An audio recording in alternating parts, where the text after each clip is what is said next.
Alright, Bismillahirrahmanirrahim. Assalamualaikum warahmatullahi wabarakatuh. A very good morning to you all, ladies and gentlemen, and welcome to day 6 of the summer program. Alright, ladies and gentlemen, how are you today? Well, I hope all of you are in a good health today. Alright, first of all, praise and thanks be to God Almighty for the abundance of grace and joy that all of us can gather in this event in a good health. Ladies and gentlemen, before we begin the event, please allow me to read the schedule for today. All right, today we will have opening. In the opening, we will have ice breaking 1, quiz, and ice breaking 2. And then we will move to the main event. Different with yesterday, in this main event we will have 2 speakers. The first one is Dr. Agus Mahendra MA, and the second one is Dr. Dian Budiana MPD. All right, and the event will be ended by the closing. All right, ladies and gentlemen, now we have our first agenda. Well, in this ice breaking one, we will have the similar ice breaking with yesterday. It is the introduction video. So I will choose 3 introduction video for you in the ice breaking one. All right, let's see what we have today.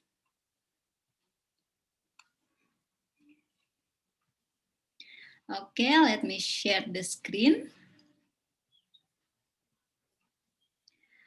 Well, do you have any requests for the video? Okay, let's see. We have had Ariel and Asela yesterday, and today we will have Kate. Okay, let's see the introduction video from Kate. Hello everyone, I am Kay Jessie Anti Ilyanya, currently a second-year student in the Master Science in Human Movement Science program of the University of the Philippines, Diliman. As a person who loves being active, my favorite hobby is going out for a run. I joined the program Active Healthy Kids for the Livelier and Healthier World because I would like to expand my horizon and be able to learn and relearn information that I can share with my students, most especially with the new normal.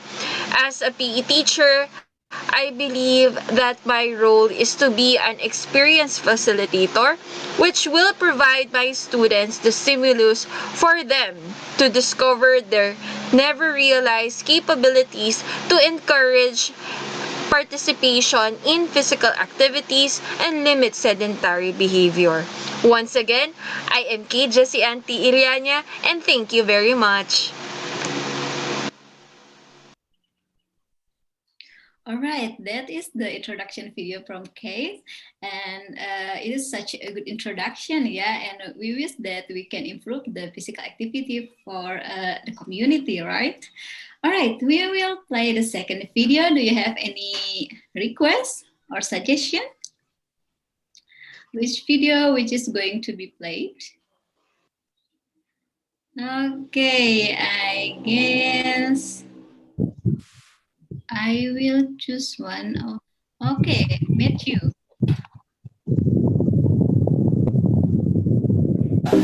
Good day, my name is Matthew Pilansangan, an incoming fourth-year college student from Philippine Normal University, Manila, taking up Bachelor in Physical and Health Education.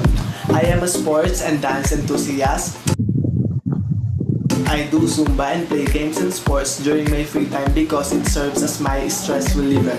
I joined the summer program because I want to expand my knowledge in the field of health and sports, and I also believe that the lessons that I will be getting from this will prepare me to become the best possible PE and health educator.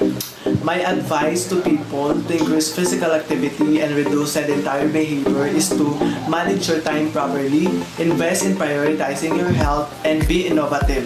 Let's try to still do physical activities like doing home workout routines and Zumba exercises because these activities are one of the ways to strengthen our immune system and protect ourselves from different viruses and diseases. Thank you and stay safe.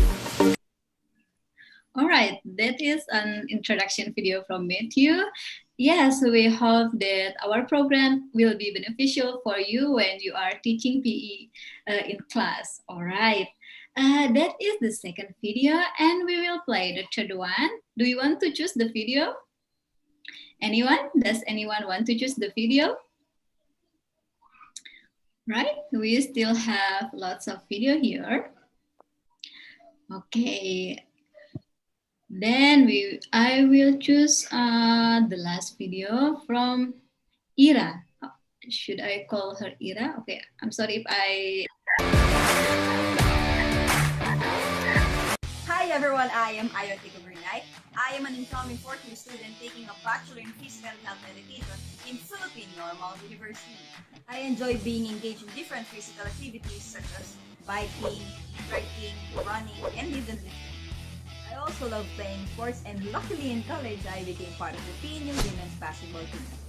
I joined this program in order to understand how we can motivate the young generation to participate in physical activities, especially during the pandemic.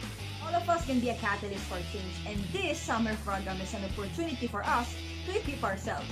Because I believe that we can help reduce the mortality rate by informing others about the importance of physical activity in our daily lives.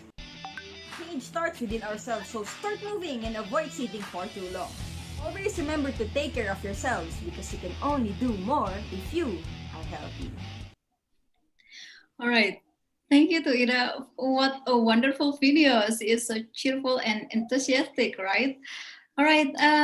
When you are healthy, you can do more in your life. Okay, I do agree with that statement. All right, ladies and gentlemen, we will move into the next session. It is the quiz. I will stop share the screen first. Well, we will move to the next agenda. It is the quiz, and I hope you are ready for the quiz.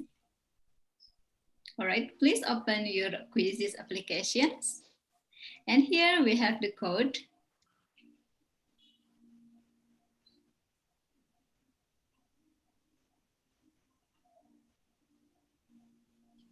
Okay, please join in the quiz. And in today's quiz, we will have 10 questions. So be ready for it.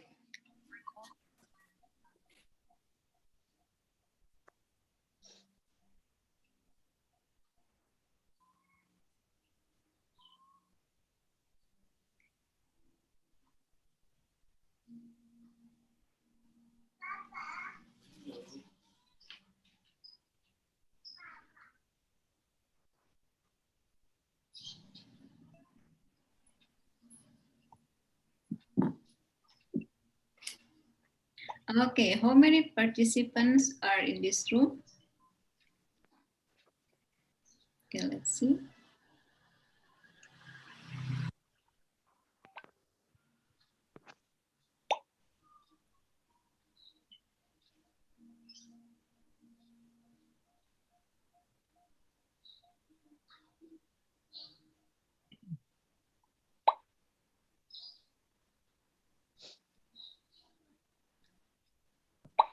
Okay, there should be 26 participants in the quizzes, so we will be waiting for the other 26 participants to join.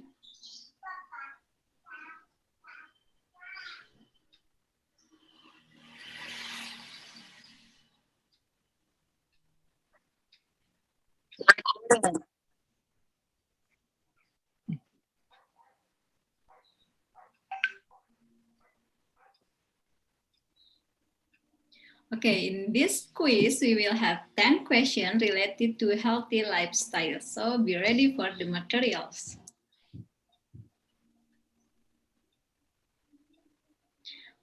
All right, how many are there? Wildan? 21. Okay, we will be waiting for about 4 to 5 more persons to join.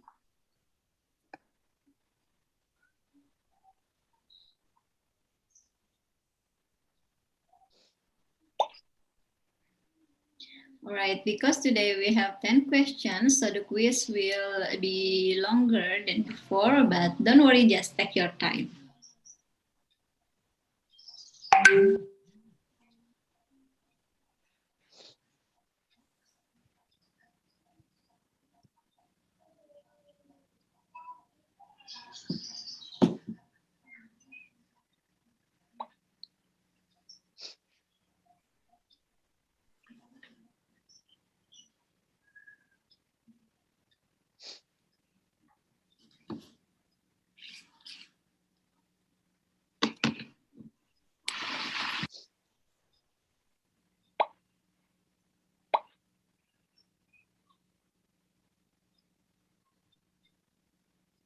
Okay, Bu Ulan, there are 26 participants.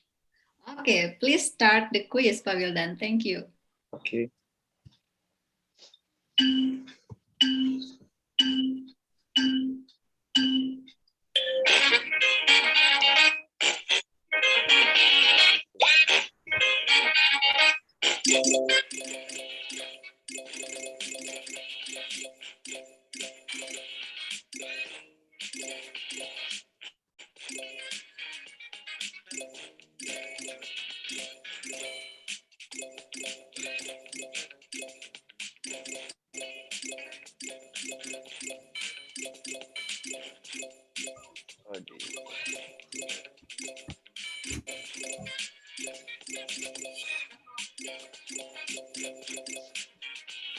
Flexible and short experiment useful for developing and active.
Shit.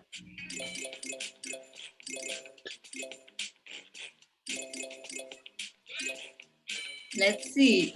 Here, Kenneth is in the first place. And we have Jen and Gmail and Paulo and Nastasia. Well, we have another one. Cyrus, Nabila. All right.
We have 28 players, and number one, all of you are correct. You answered correctly in number one. Great.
All right, don't worry, just take your time. We still have around 3 minutes to complete the quiz.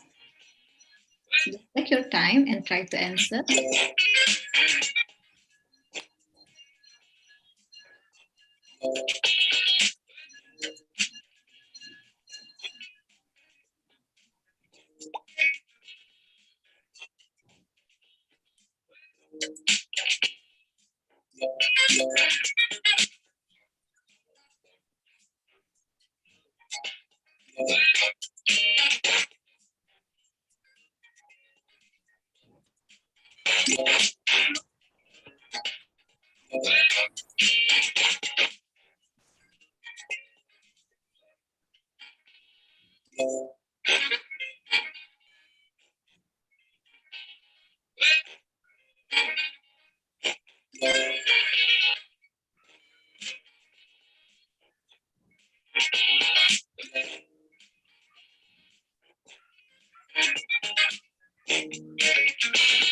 All right, we still have 2 more minutes.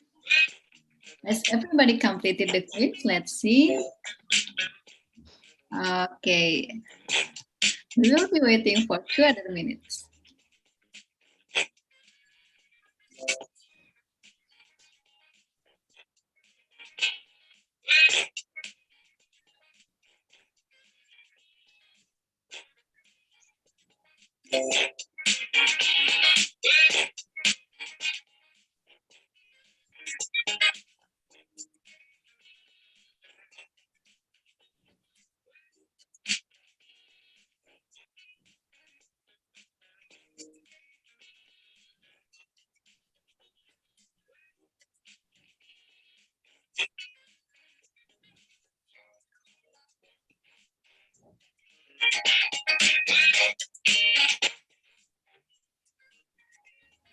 Okay, I think the time is up.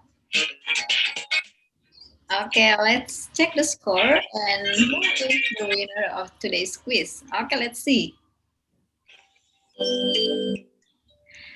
Okay, congratulations. The first one is Kenneth, and the second one is Jen, and the third one is Paul. Congratulations to all of you, and thank you for involving in this quiz. And how is the questions? I think it is a piece of cake because you have already received the material yesterday. All right, thank you everyone for joining the quiz. And now we will move into the next agenda. It is the ice breaking 2. The ice breaking 2 will be similar to yesterday ice breaking. So we will assign you into a breakout room. Each breakout room will contain 2 participants. However, in today's ice breaking, you are not introducing yourself, but you have to find out information about your partner, then tell us about them. So please ask anything you want to ask, especially related to the summer program or the college, okay? And then after 4 minutes in the breakout room, please be back to the main room and tell us about your partner. All right, has the breakout room ready? Yes, Ms. Mira. The breakout is ready. Okay, the breakout room is ready, and we will assign you into the breakout room. Please accept and join the breakout room.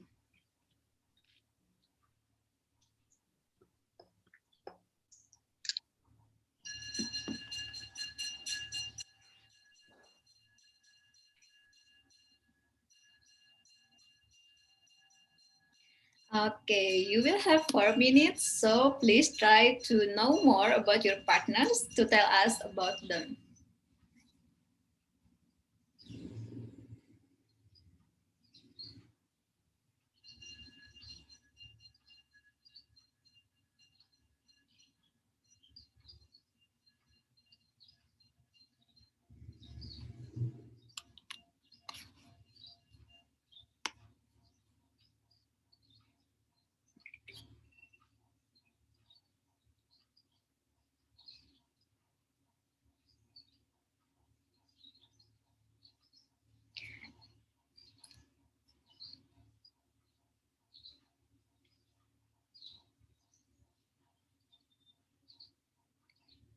Okay, room 3 and room 4 is still free if you want to join in room 3 and room 4.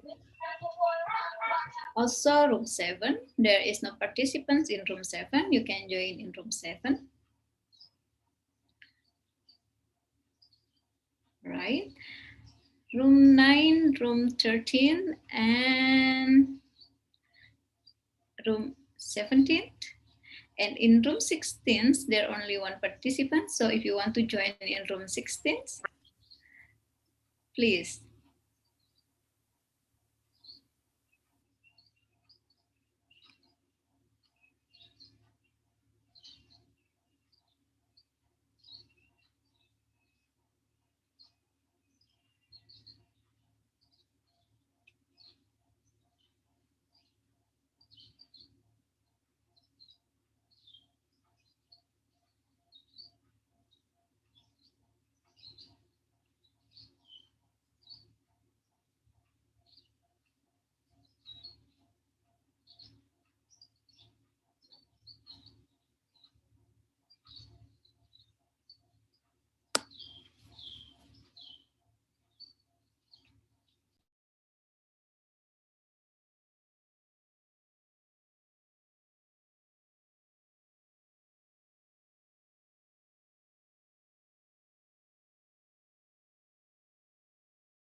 We will have 1 more minute for a breakout room.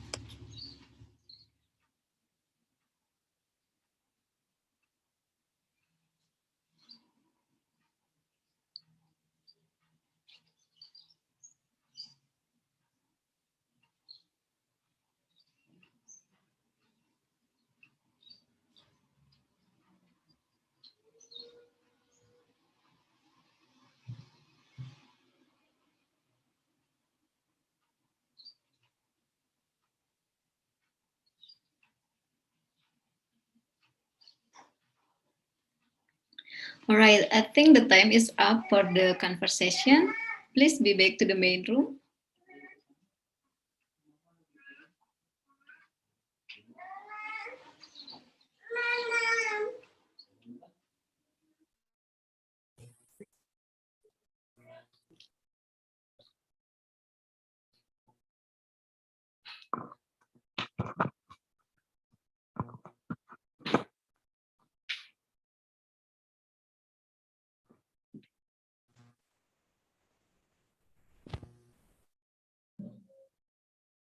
Okay, please close the breakout room so we all can join in the main room. Yeah, actually in 20 seconds they will come back in the main room. All right, thank you, Bu Anira.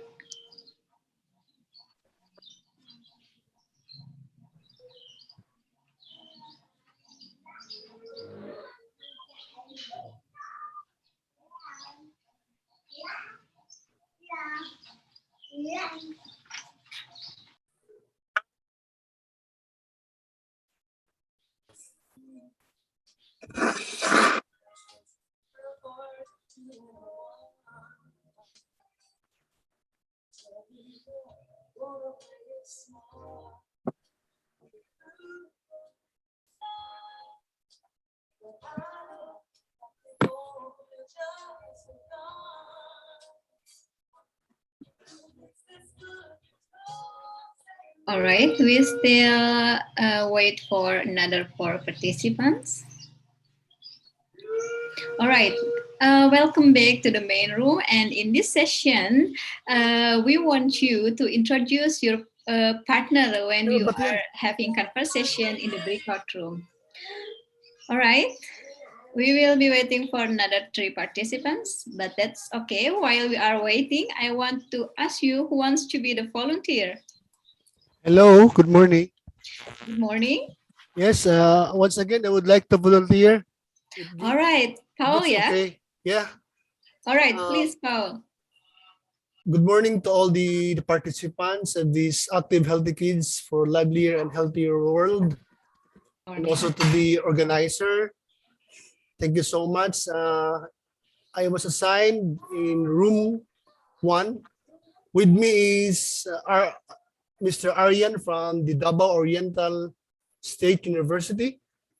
And it was really a meaningful and a fruitful one that we have talked a lot about this program and a lot of things that we have learned in this kind of platform despite this global crisis, especially the pandemic. And we're thankful enough that the organization really give us the chance and the opportunity to learn a lot of things about the relevance of physical activities, not only for the young, not only for the adults, but it is inclusive for all individual to have a healthier life and a healthier world. Once again, thank you and a blessed morning to all the participants and to the organizer. Thank you very much. Okay, you're welcome, Paul, and thank you for sharing with us. And what a rich conversation you have! A rich conversation that full of topics. Yes. All right. Thank you, Paul, for Paul and Ariane, the partner of Paul. And now, because we have only 1 more minute left, so we will have only one more participant to share. All right. Who wants to be the volunteer? Okay, let's see. We will have one more participant. Does anybody want to be a volunteer? Wala. All right. What about Mary? Are you there? Oh, is it me? I'm sorry, I am open mic the whole time. Okay, that's So, okay. good morning, everyone. I'm Mary Joy from PNU, Philippines. I got to know more Ina Ignacio from the same university as mine, from Philippine Normal University.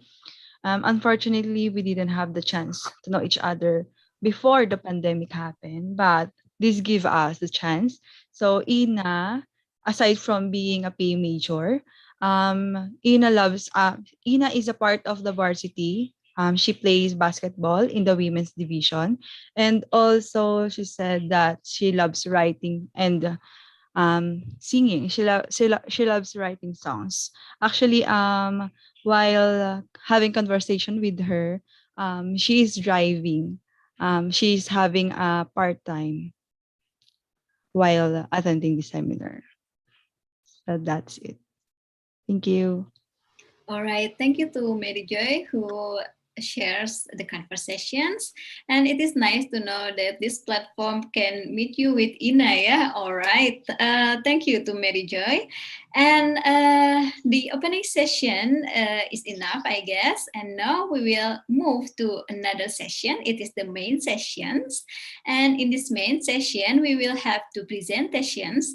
The first presentation will be from Dr. Agus Mahendra MA, while the second one will be from Dr. Dian Budiana MPD. And the presentation will be guided by Ibu Anira MPD as one of the lecturer of PETE for elementary school study program. And she has a research interest in sport and physical education.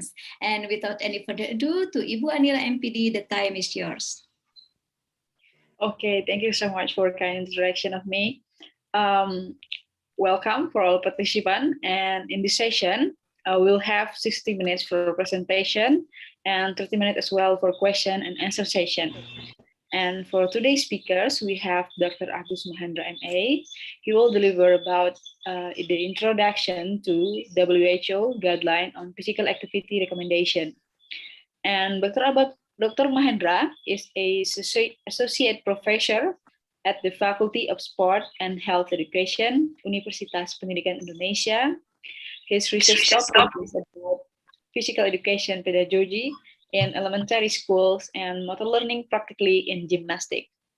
And he is also a head of PET for elementary schools and member of International Physical Literacy Association and the country leader of Active Healthy Kids Indonesia as a part of Active Healthy Kids Global Alliance.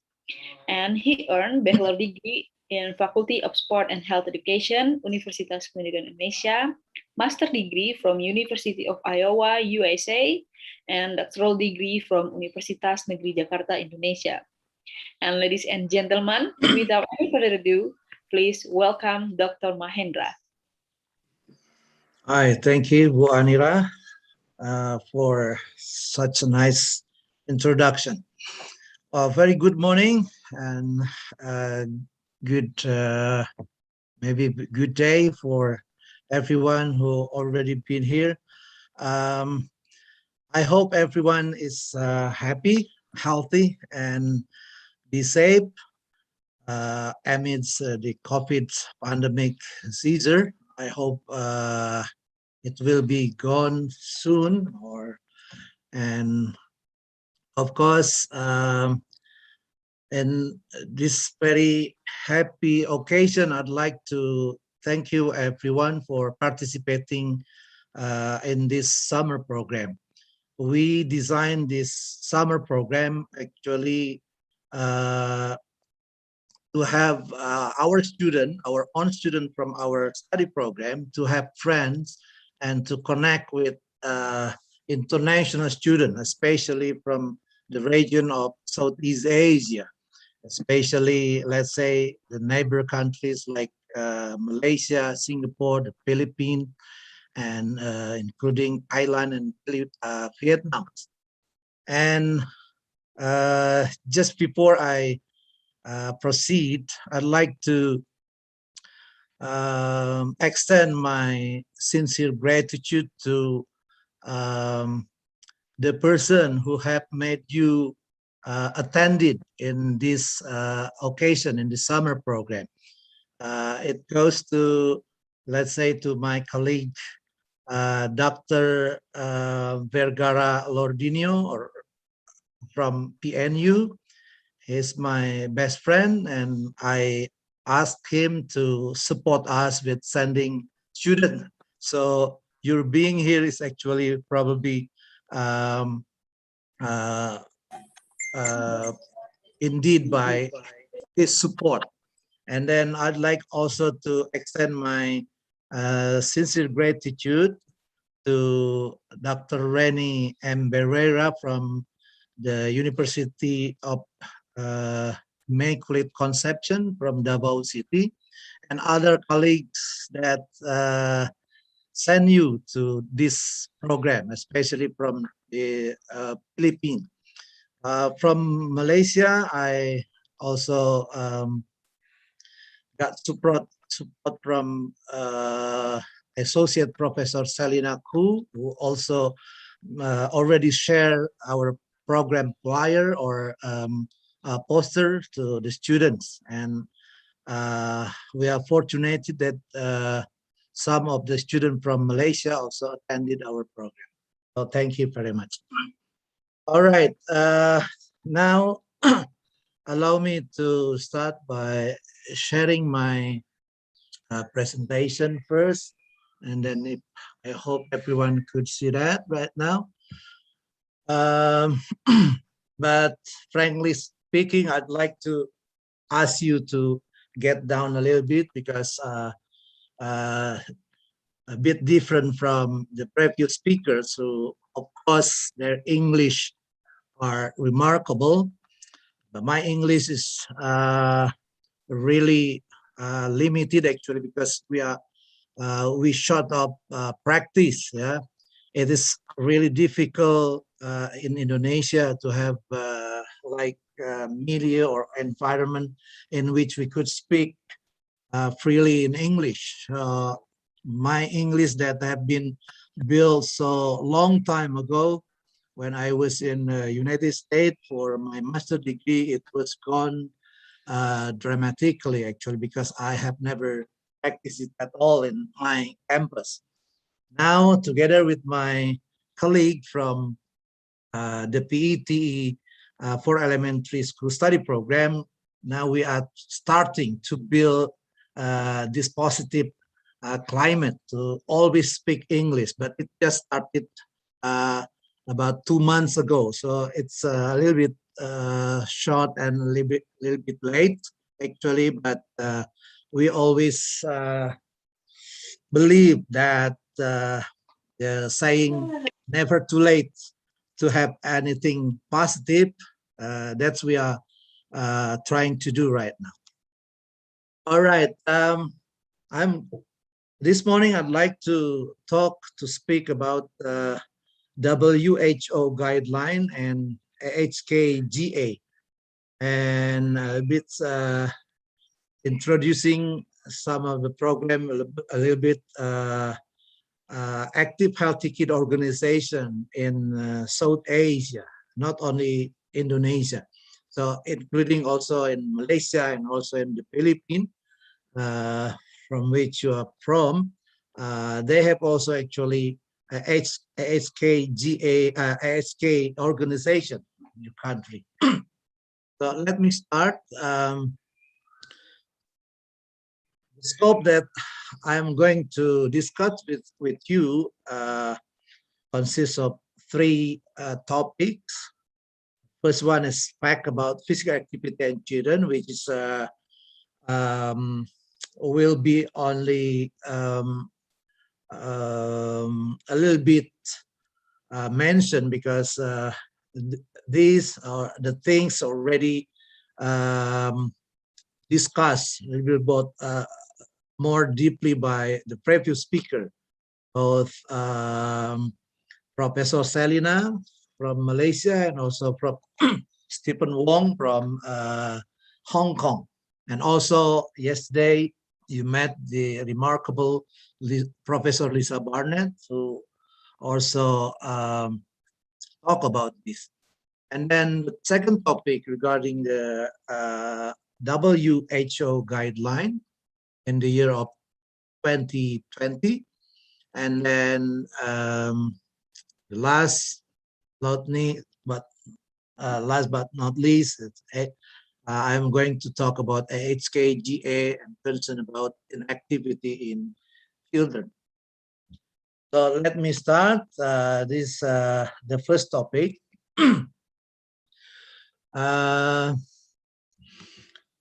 As you have might believe and already knew very well that physical activity confers a multitude of health benefits to young children and adolescents.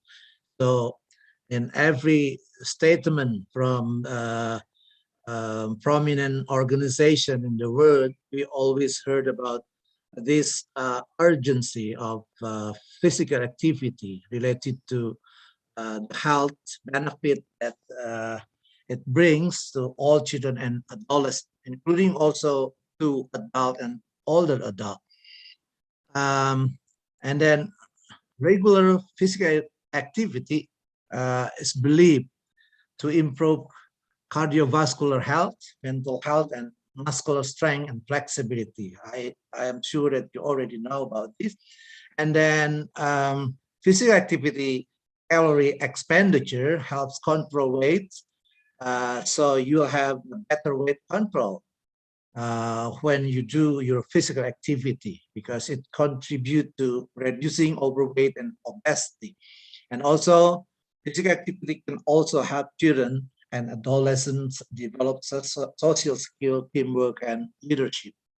So that's the last one is the other part of the benefit of physical activity.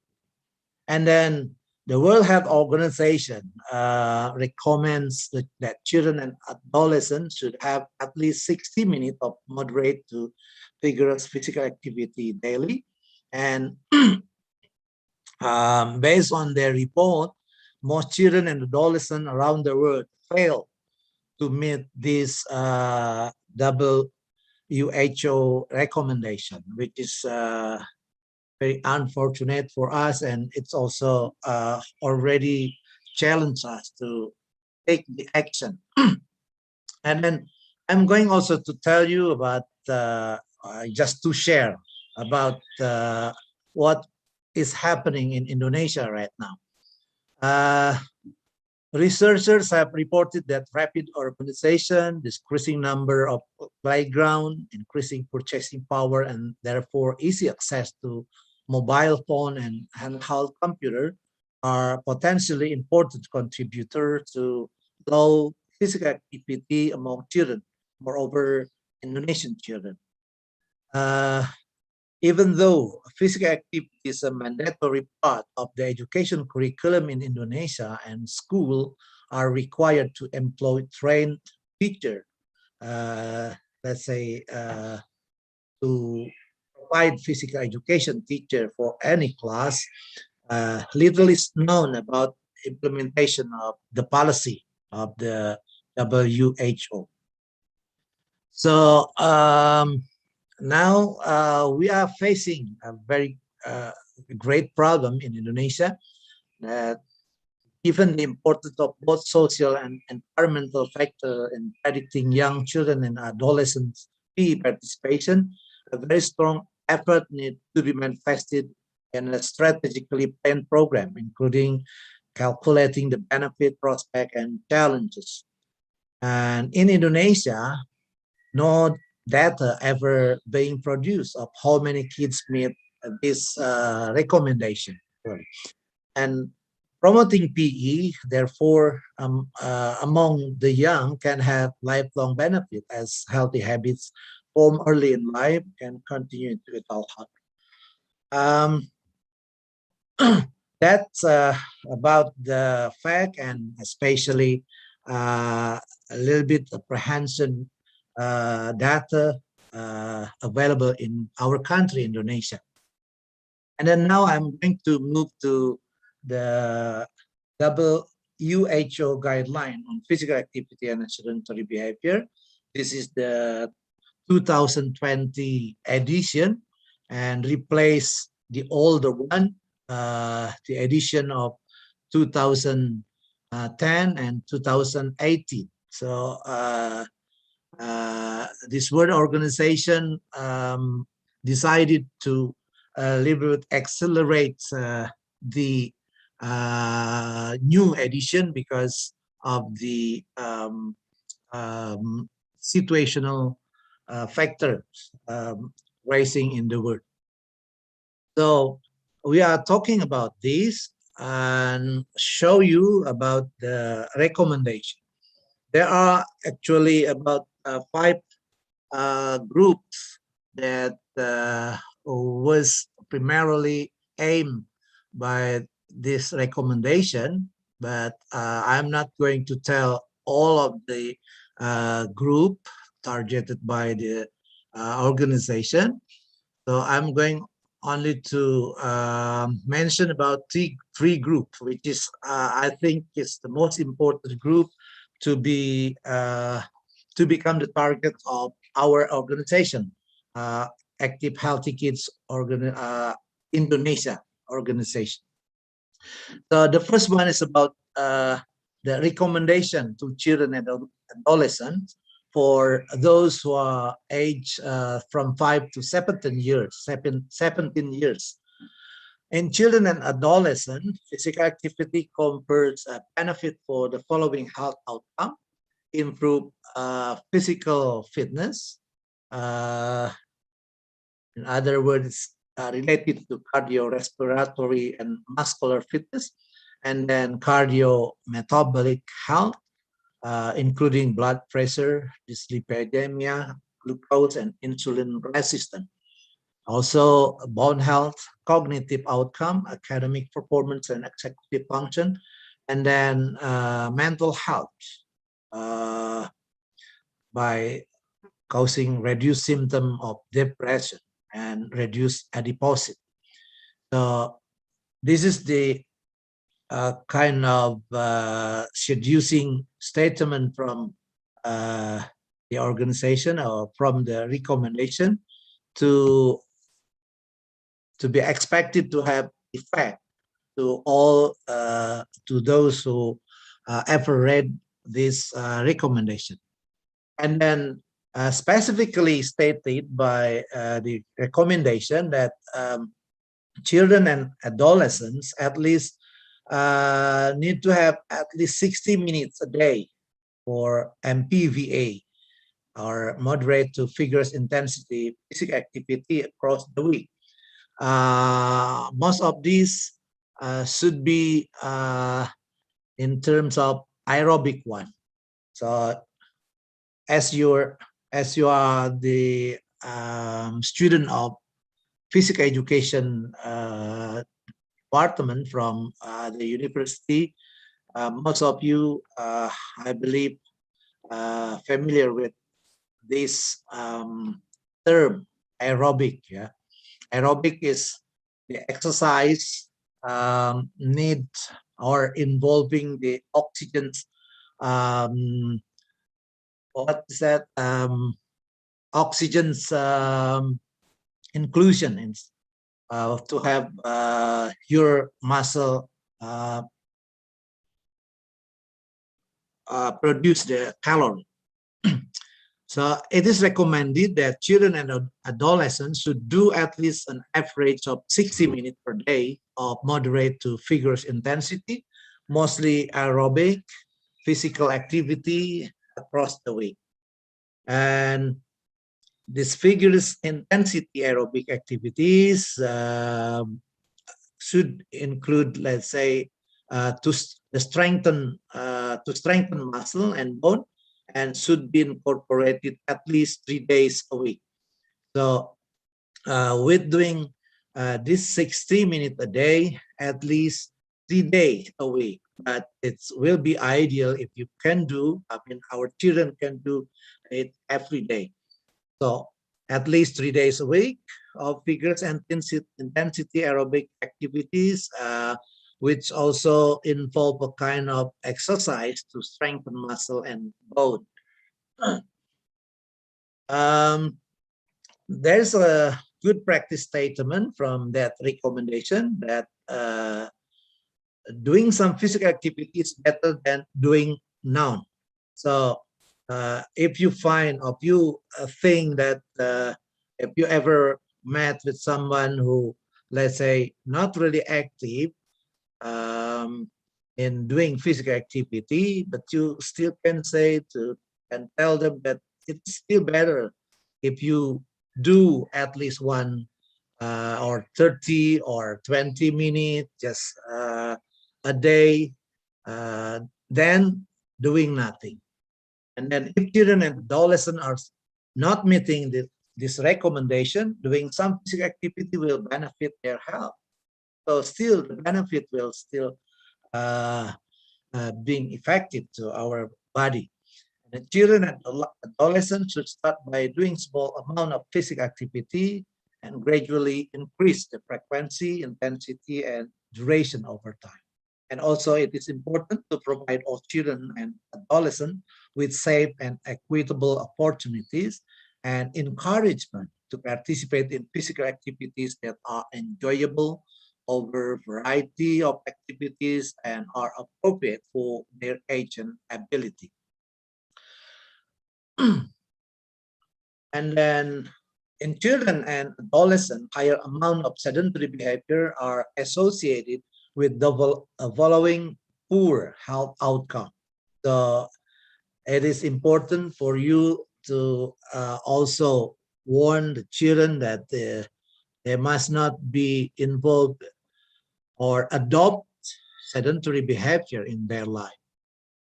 And it will also increase adiposity. I mean, they are going to store their lipid that will make them become will gain weight by the lipid, and then poor cardiometabolic health, fitness, behavioral conduct, or prosocial behavior, and reduce sleep duration. So it is recommended that children and adolescents should limit the amount of time spent being sedentary with watching TV, with, let's say, only sitting down and doing the homework too much, and particularly the amount of recreational screen time.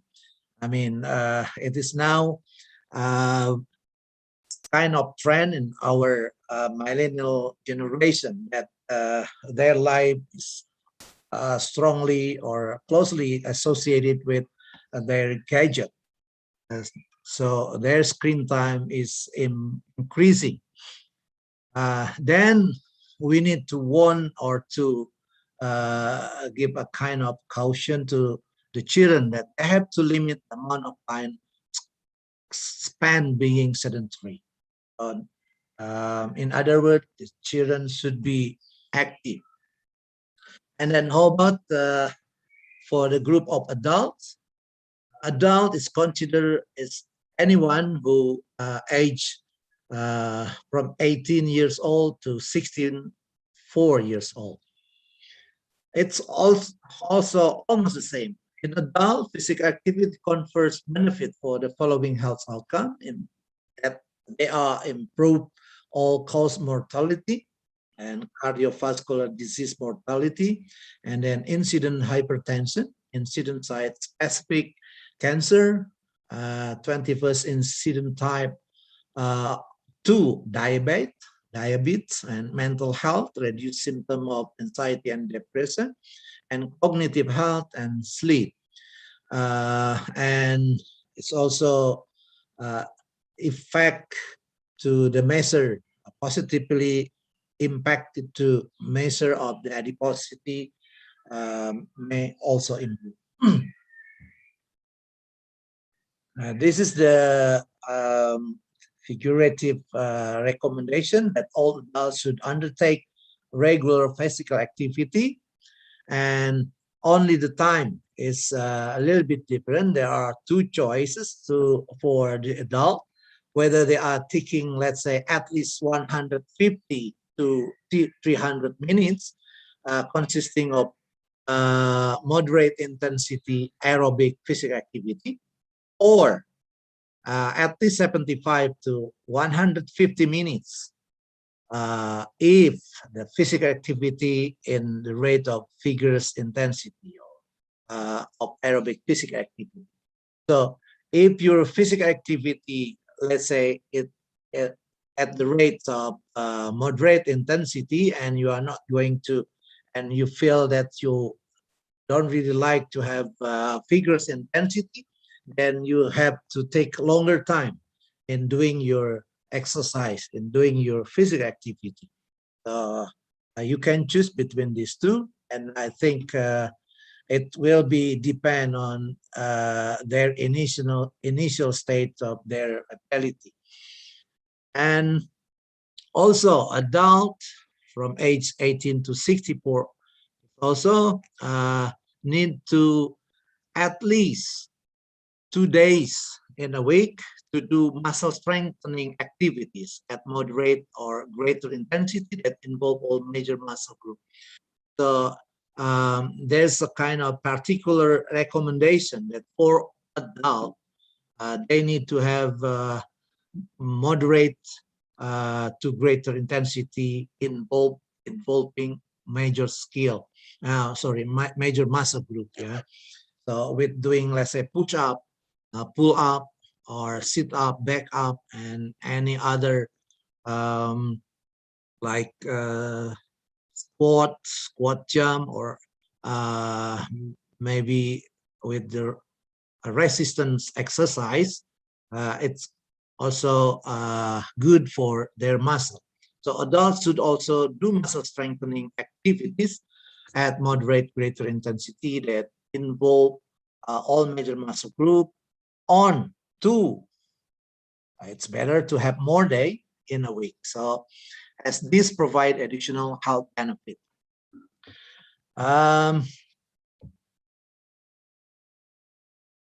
For those adult also,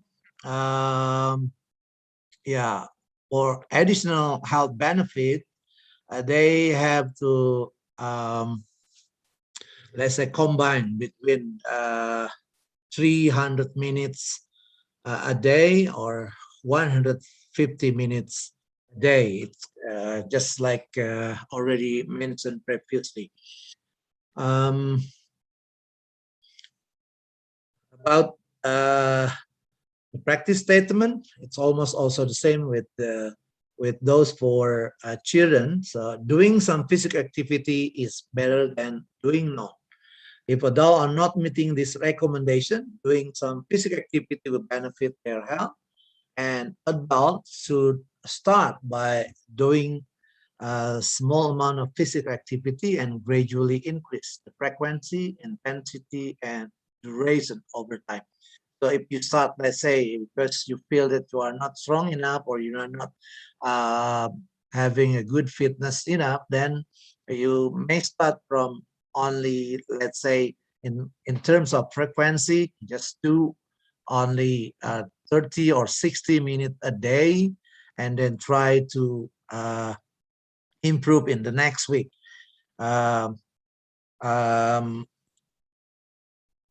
In terms of frequency, it's related to how many times you do it in a week. So it could be 1 day, 2 days a week, or you can do every day, in the whole week, across the week. So that's also depend on your ability. And then in intensity, Pak Dian, next speaker is going to tell you about the intensity.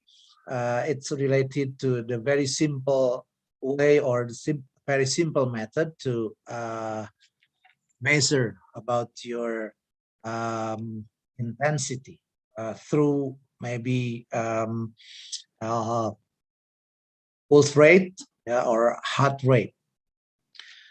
Of course, you need to know your ability and don't push yourself too hard because it will be dangerous. And then in adult, higher amount of sedentary behavior is always associated with the following poor health outcomes. So it's kind of warning to us, yeah, not only to adult.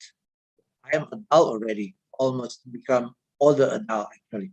Because if you are having and adopting the sedentary behavior in our daily life, then it will negatively impact our health. It will also cause to mortality to our death, and then it also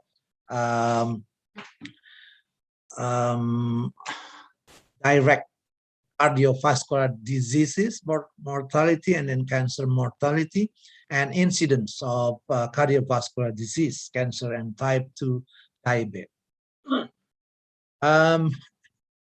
So for those who age from 18 to 64, it is recommended that adults should limit the amount of time spent being sedentary, replacing sedentary time with physical activity of any intensity, including light intensity, provide health benefit. So even if you do light intensity, in your daily life, with let's say in your house chore, you do mop the floor in your house, in your home or on house, it will also give you a good benefit to help reduce the detrimental effect of high level of sedentary behavior on health. Adults should aim to do more than the recommended level of moderate to vigorous intensity physical activity.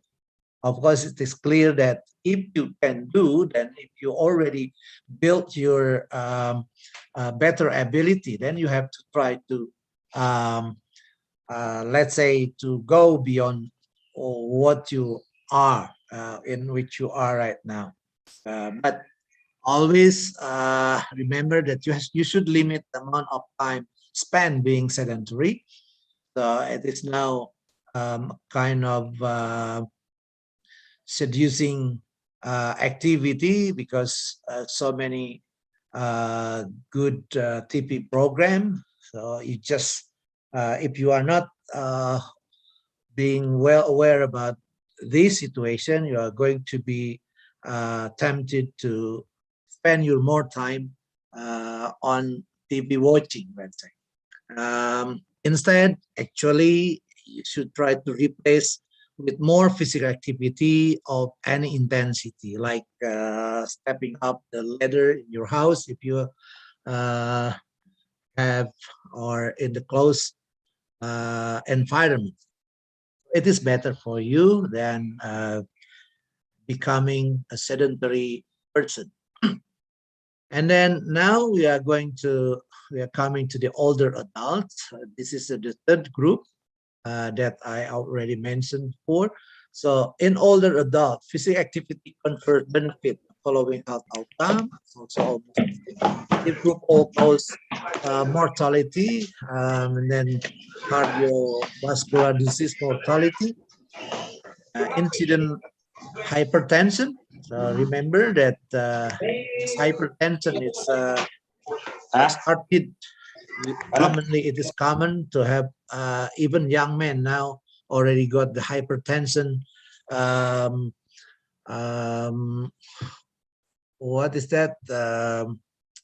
Yes, condition. And then incident site-specific cancer, incident type of type 2 of diabetes, and then mental health, reduce symptom of anxiety and depression, and then cognitive health, sleep, and measure of adiposity may also improve.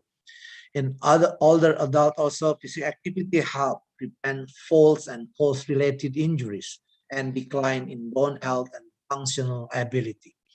This is very important to note that older adults is basically as experiencing the degeneration process in their muscle and their bone, let's say, caused by like what is that, bones corrosion, yeah, and physical activity or specific exercise to strengthen the legs is also good to prevent this fall accident. And then for them, there are also two choices, whether they are doing at least 150 to 300 minutes of moderate intensity aerobic physical activities, or at least 75 to 150 minutes consisting of vigorous intensity aerobic physical activity. This is also the same with the previous group.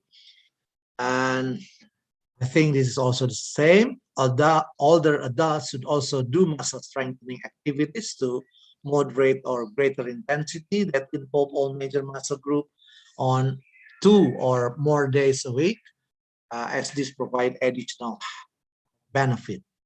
As part of their weekly physical activity, older adults should do variety or varied multi-component physical activity that emphasize functional balance and strength training at moderate or greater intensity on 3 or more days a week, enhance functional capacity and to prevent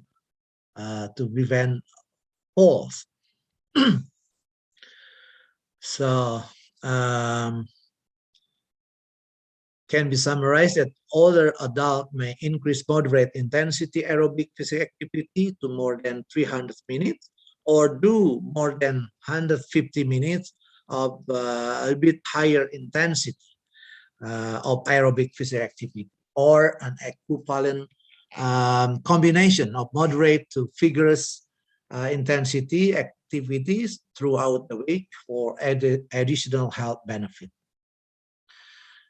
It is also the same. So it should be remembered by all of us that doing some physical activity, even the light one, is better than doing nothing.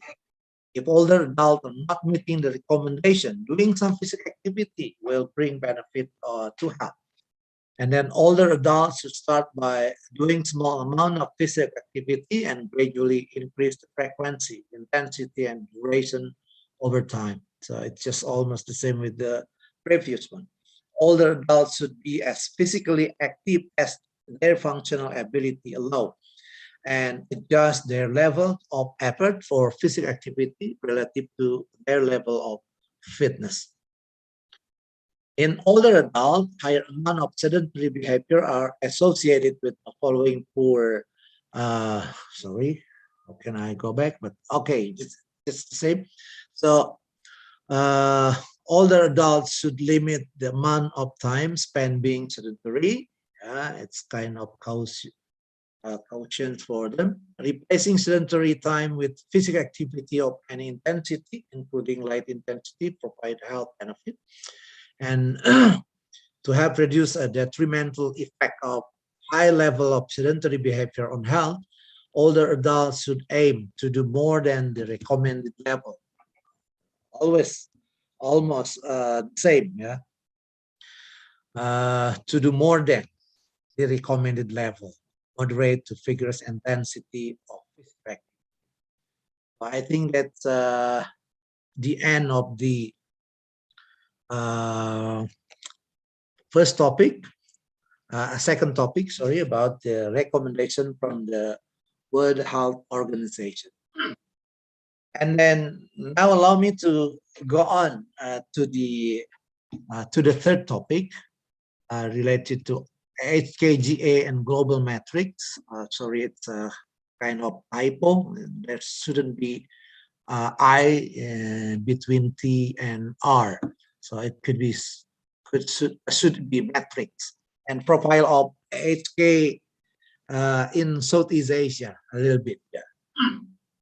So now I'm going to introduce about the HKGA, Active Healthy Kids Global Alliance. Is the non-profit organization that concerns a lot with the tendency of the world's kids that being inactive right now or recently. And this HKGA established in 2014 in Toronto, Canada. And its establishment was following the success of the 2014 Global Summit. Active Healthy Kids Global Alliance was established as a network of researchers, health professionals, and stakeholders who work together to advance physical activity in children and youth from around the world. The HKGA organized the global metric, which involved the presentation of report cards from member countries across 6 continents. So the finding that was reported, that should be reported in the report card, should be released at the International Congress on Physical Activity and Public Health at the Global Matrix Summit. Sorry for the typo.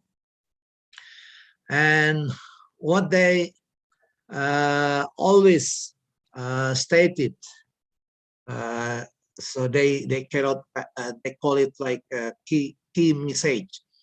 HKGA message number one is that recently urbanization, mechanization, and increased use of motorized transport and excessive recreational screen time have changed physical activity level globally.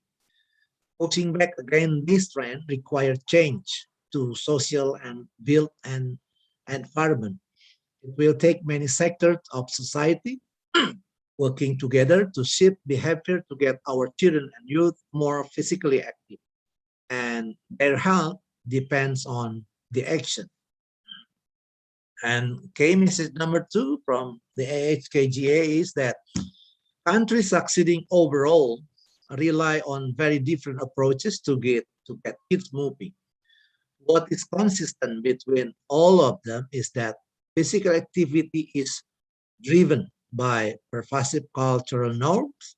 Being active is not just a choice, but a way of life. I don't know, it is in your country, in the Philippines and Malaysia, but for Indonesian to be active is a little bit contrary to our religion belief, especially from the Islam religion. Even though the Islam actually have like our prophet always recommend us to do physical activity, especially on, let's say, horse riding, and then swimming, and then um, archery, and also wrestling. But the majority of Muslim people um, always reason that because they need to do the pray regularly 5 times a day, it's also kind of hindrance. But of course, not all the Muslims have that kind. But let's say the majority of Muslim in Indonesia are having a very low level of physical activity, but it's not provided from the research. It's only kind of common sense with seeing that the way of life of most of the Muslims, just like we can witness in everyday life. So we need to make the active choice as the default program. Yeah. Now HK Indonesia is now been driven to exist in Indonesia is one of the reasons is also in terms of the effort of making or to encourage all Indonesian person, especially kids and adolescents, to become more active. So all member of AHKGA, like our country and also your country, need to report the level of physical activity of the kid or the children and adolescent in terms of report card. So a report card is the specific terminology used by HKGA.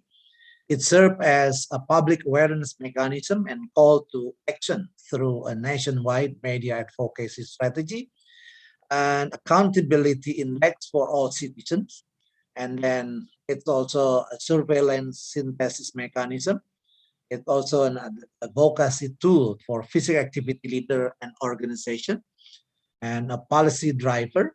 So if we report our level of physical activity of the kids and adolescent or youth to the global metric or to the international scale, then of course the government is going to to have attention whether our report is good or not. A process for identifying research and surveillance needs, and then a challenge to other countries and jurisdictions to implement similar processes to allow comparison and facilitate improvement. Recently, HKGA has already 60 member countries, including 6 or 5. I'm going to tell you. Countries from Southeast Asia region. And then this, in the report card, we need to report at least 10 indicators. The indicator being targeted by Global Metric 4.0, which is planned to be organized in Slovenia in 2022. Yeah, we need to report in this 10 aspect. The first indicators is about overall physical activity. What is the level of our children and adolescents overall physical activity? And then we need also to report organized sport participation, and then active play, active transportation, sedentary behavior, family and peer, school, community and environment, government, and physical fit. What is the report look like? This is the example of the report card. So this is, I forgot to include the country's name, but this is, I think, the grade in the report card of one developed countries like Australia, maybe. So even Australia have their overall physical activity only D minus, yeah. And then in organized sport participation, they have B minus, and then physical activity in schools B, and then active play incomplete because they don't have the data to support the report. And then in terms of active transportation, they have D plus, screen time D minus, and family and peers, let's say C plus, school B plus, and community and environment A minus. So A minus is considered a very good one, even though it is not A straight. Yeah, A minus is very good actually in terms of the level compared with other countries.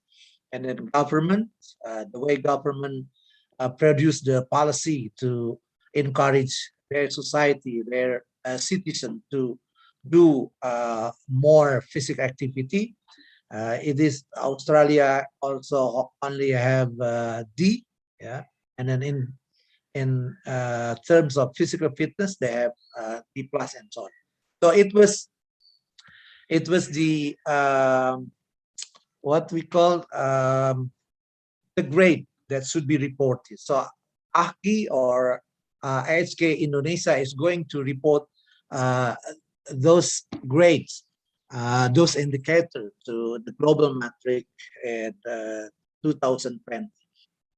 And then this is if you need, let's say, more explanation about each indicator. There's a definition and then benchmarks.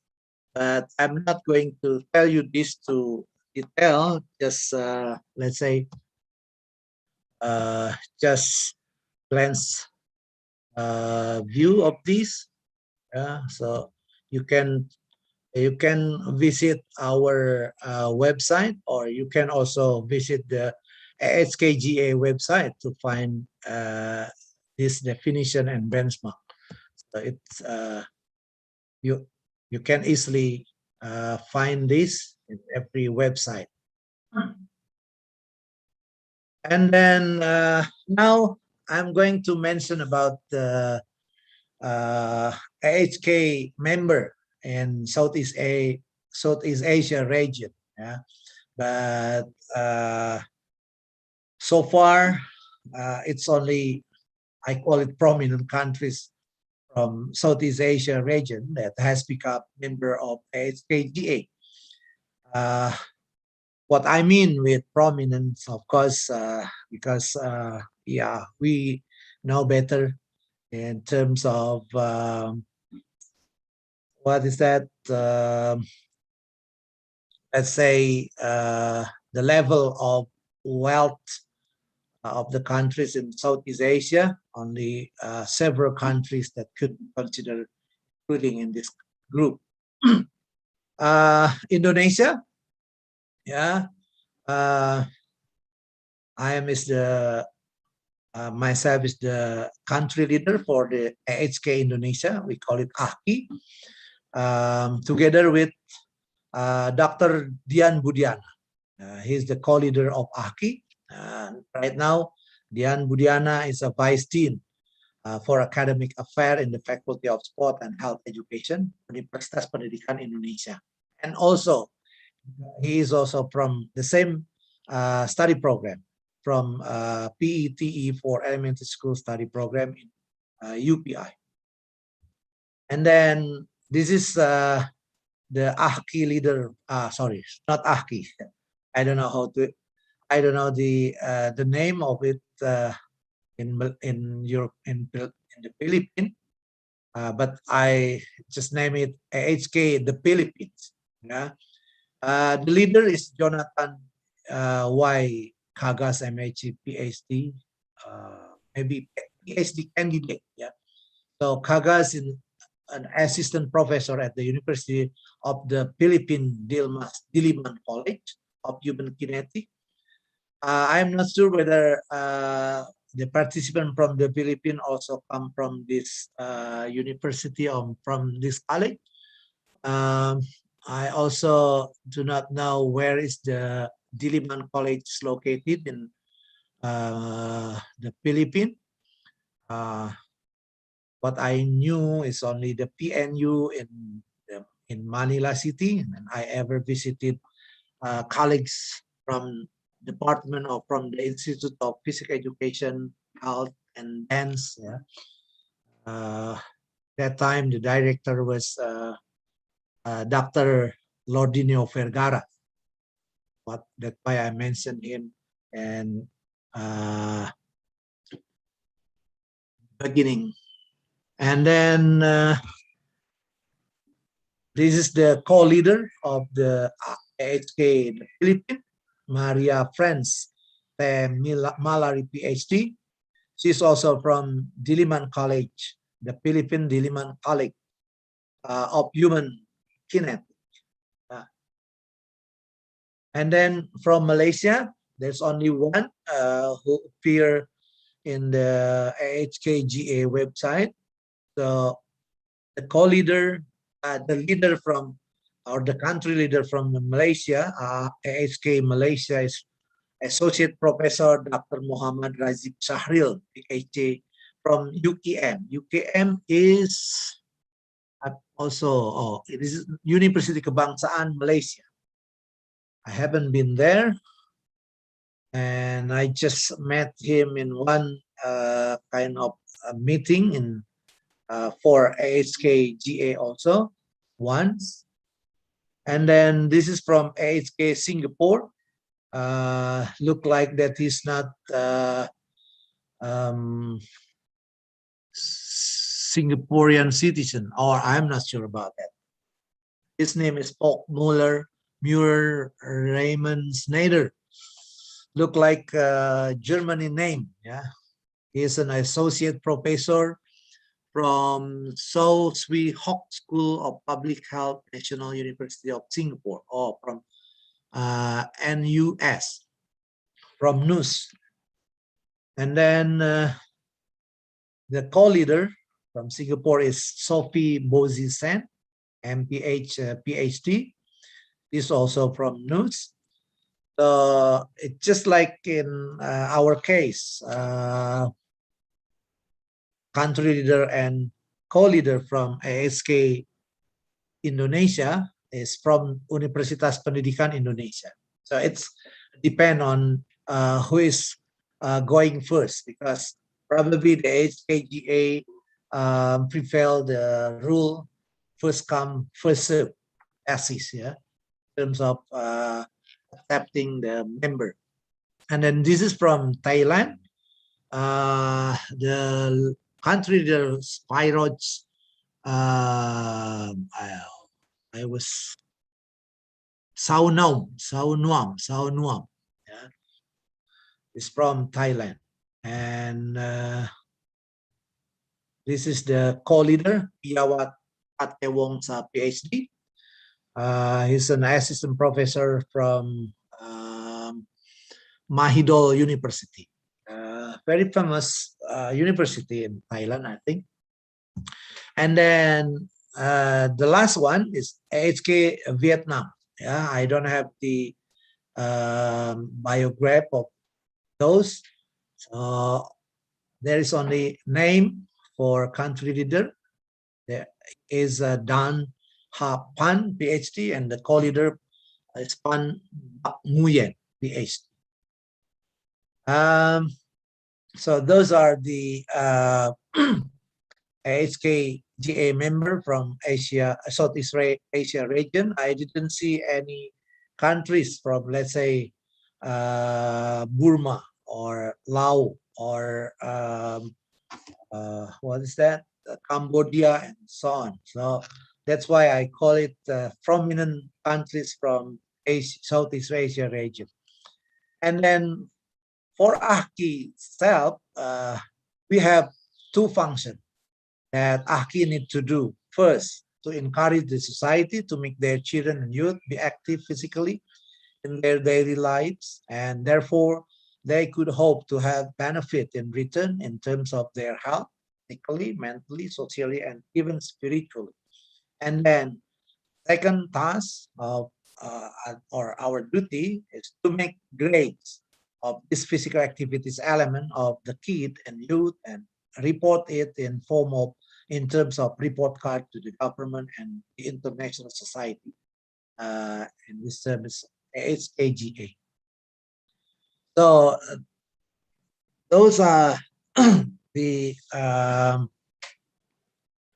topic that I'm speaking of. Then I already come to the last one. So I just hope that with telling you, with introducing you with this material, it is in the hope that you are going to become, let's say, the next generation who can become the leader in the effort to make our citizen do more physical activity in their daily life. So it can become like a culture or become the characteristic of our citizen and becoming the citizen of the health country and the prosperous country. That's our hope. And please also wish us luck with our AHKI duty to do at least the two program that I just mentioned before.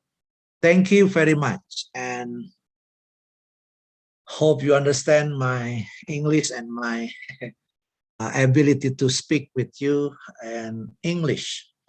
Thank you very much. I think it's time to send the time back to Miss Anira. Miss Anira, please. And Yes, thank you so much, Dr. Mahendra, for the great presentation, and also about the WHO guideline for physical activity and the information about Active Healthy Kids Global Alliance in Indonesia, also in Indonesia, and the introduction of the co-leader of each country. So, ladies and gentlemen, now we have a question and answer session. I will invite a question from the participant. You may write the question in the chat room, or you can simply raise your hands. Okay, for now, do you have any question regarding this topic?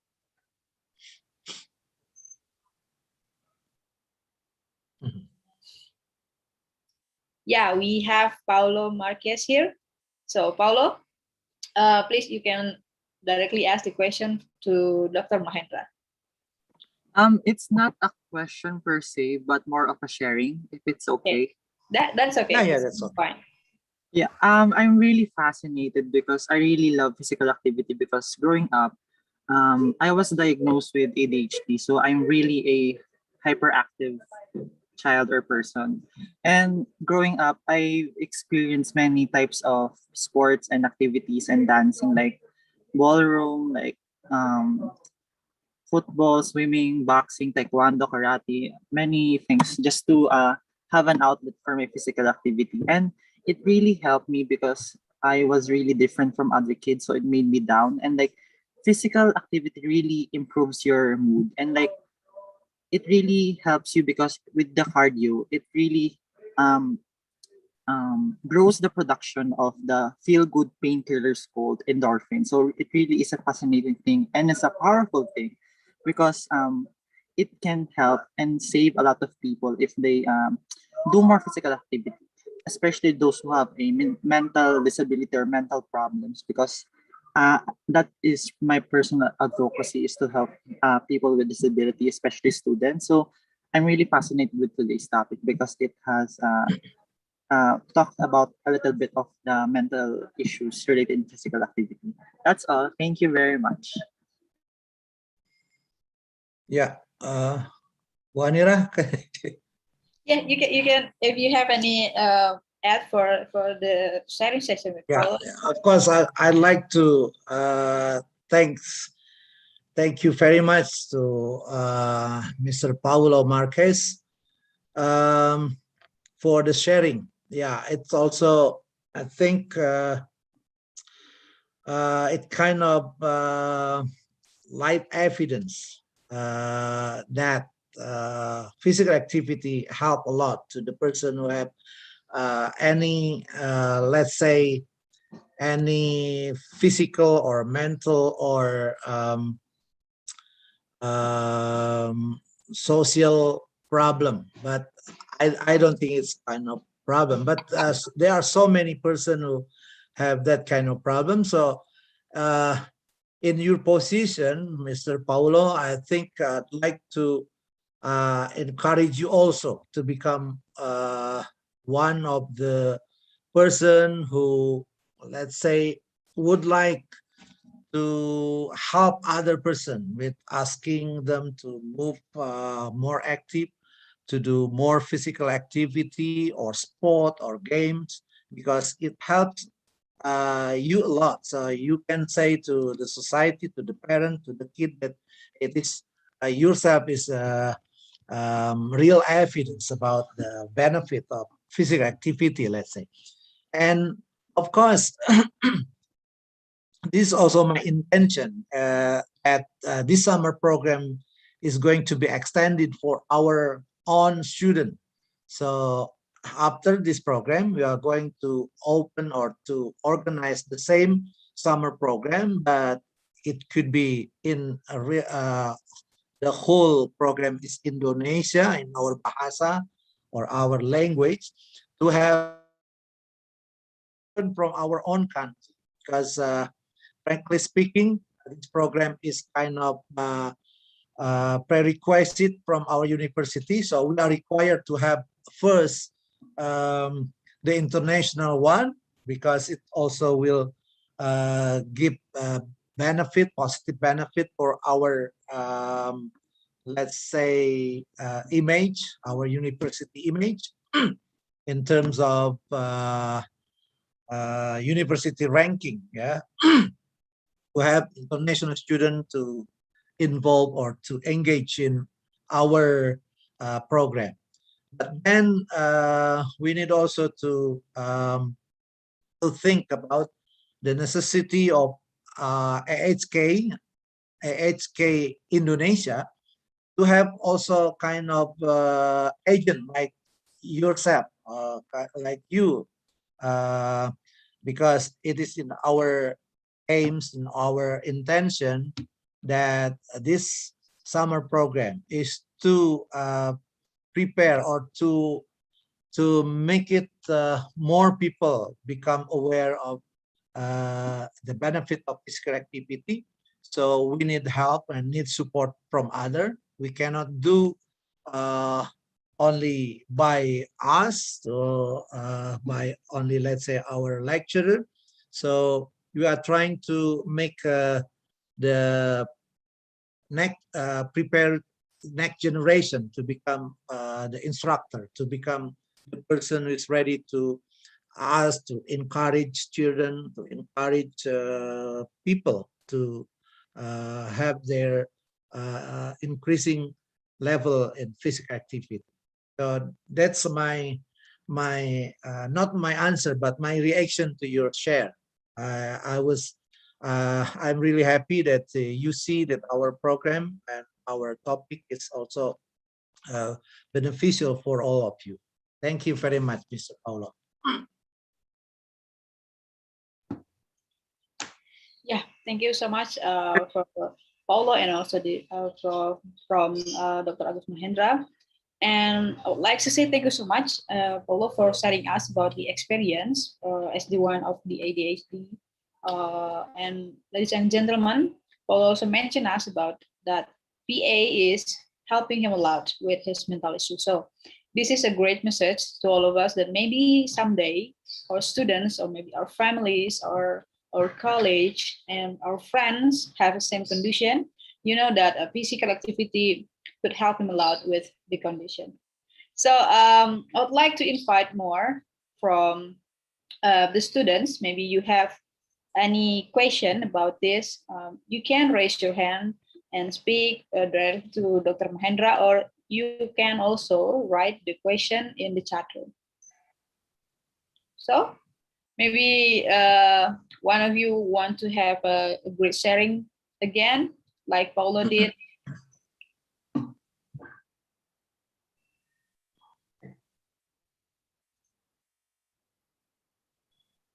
So, no one have a question? If no one, then I'd like to ask to everyone, and maybe someone could voluntarily answer my question. It's related to AHK the Philippines that I already shown you before. Is this University of what is that? Diliminal College? Where is it located actually? Do you anyone could tell me? So anyone knows that where the university is located in the Philippines? Oh yeah, where is it? Is it in Manila? Yeah, someone says that it is in Manila. It's only from Cyrus Angelo says the location, the university in Manila. Oh, in Manila. So everyone from PNU, I think, can also try to become part of the HK, the Philippines, if you don't have kind of hard feeling to become part of it. Because just like in our country, in Indonesia, now even though the leadership position is held by us from UPI, but there are so many students, even lecturers from other universities are really happy to become part of AHKI organization. So it could also, I think, become one way to have a kind of academic relationship or in terms of joint research. And it is also the things that I have in my mind when I designed this program together with all the lecturers, that from the summer program, I do hope that you are going also to welcome our students to become your friends. So I'd like to ask your permission. Please allow me also to share your, let's say, at least emails address, or if it is possible, if you allow us to do, I'd like also to share maybe your WhatsApp number, so our student can contact you if they have, let's say, a specific topic or particular topic they have in mind to share with other students from the Philippines from Malaysia, because most of you are from PE department. So you are going to welcome them. But as you could also see from our situation here, that most of our student also is having kind of limited level of English. You could also try. So for our student, it's a really great benefit. It can have, let's say, friends from other countries, and so they can practice their English both in writing and both in speaking. So I hope it's also one of the benefit that should be existed in our summer program actually. And I already asked you to, request for your availability to become our partner, just like us in the level of our lecturer, let's say the faculty staff, faculty member. We have already got the relationship, academic or formal, even though not formal yet, from friends from Philippines and from Malaysia. We do a lot of research, and now just like because you already met Prof. Selina, let's say, now we are working together to report the Paralympic event in Tokyo in terms of the attention of the government, the attention of the society to the specific community of those having kind of specific needs person. Yeah. So I'm going also to ask Dr. Rene, let's say, to have joint visit, and also to Dr. Vergara Lordinio. I already sent my proposal, and also let's say, myself and Miss Anira is now having joint research with professor from Turkey, even though it is not our own project, but it's we are member of one team to have joint research with professor from Turkey University. So that's also my hope that our summer program give us universal benefit. Yeah, I'm still I'm still regret that in this summer program we still cannot involve or invite it. We cannot invite the student from, let's say, from Singapore, from Thailand, and from Vietnam and Laos, because we already sent some of the flyer actually to friends of mine, to colleagues, that to ask the student to join this summer program. Okay, I think that's my my remark regarding the summer program, and also I thank you very much for your participation in this summer program. I'm sure, or it could be that my presentation is not inviting you to have deeper information from it, so it's just consider that sufficient for you. Then I could not expect another questions. Then it is just my last remark just before I finish my time here. Back to Bu Anira. Okay, thank you so much, Dr. Mahendra, for a great sharing and information about the topic. So, ladies and gentlemen, I think this is the end for this session, for the first session. And we're back to our master ceremony, Miss Wulandari Putri.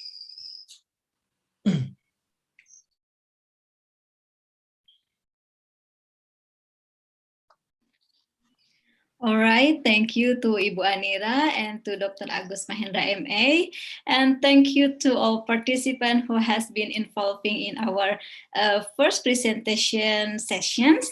And now we will have a breaking time for 15 minutes, so you may grab your snack and your beverage, and please be back in 15 minutes. All right, thank you.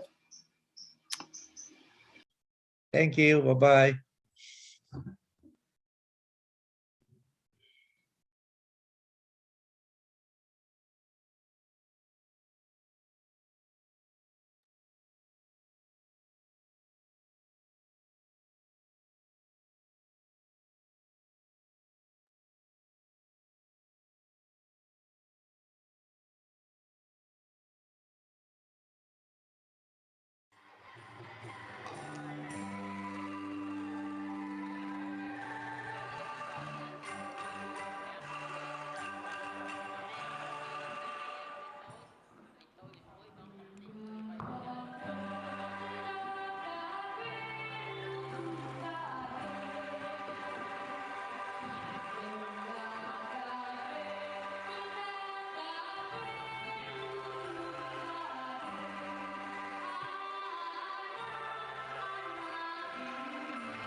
Indonesia. Universitas negeri ini didirikan pada tanggal 20 Oktober tahun 1954 di Bandung. Kampus terakreditasi A dengan moto pelopor dan unggul ini adalah pilihan yang tepat untuk kamu baik yang ingin menjadi tenaga pendidik maupun non-dik. Ada 8 fakultas dan 5 kampus daerah dengan total lebih dari 70 jurusan jenjang sarjana dan pasca sarjana. Masjid Al-Furqon merupakan salah satu masjid kampus terbesar dan termegah di Indonesia, bahkan di Asia Tenggara. Arsitekturnya minimalis modern. Bentuk dasar bangunannya kotak dengan kecenderungan vertikal. Jauh sebelum itu, cikal bakal Masjid Al-Furqon ternyata awalnya hanyalah sebuah musola kecil bernama At-Tarbiyah. Di sebelah kiri, mahasiswa mengenalnya sebagai Gedung PKM atau Pusat Kegiatan Mahasiswa. Gedung ini memiliki nama resmi yaitu Gegetwinda yang diambil dari 2 orang mahasiswa UPI yang gugur dalam pengabdiannya di ujung timur Indonesia sebagai pahlawan pendidikan di daerah terdepan, terluar, dan tertinggal.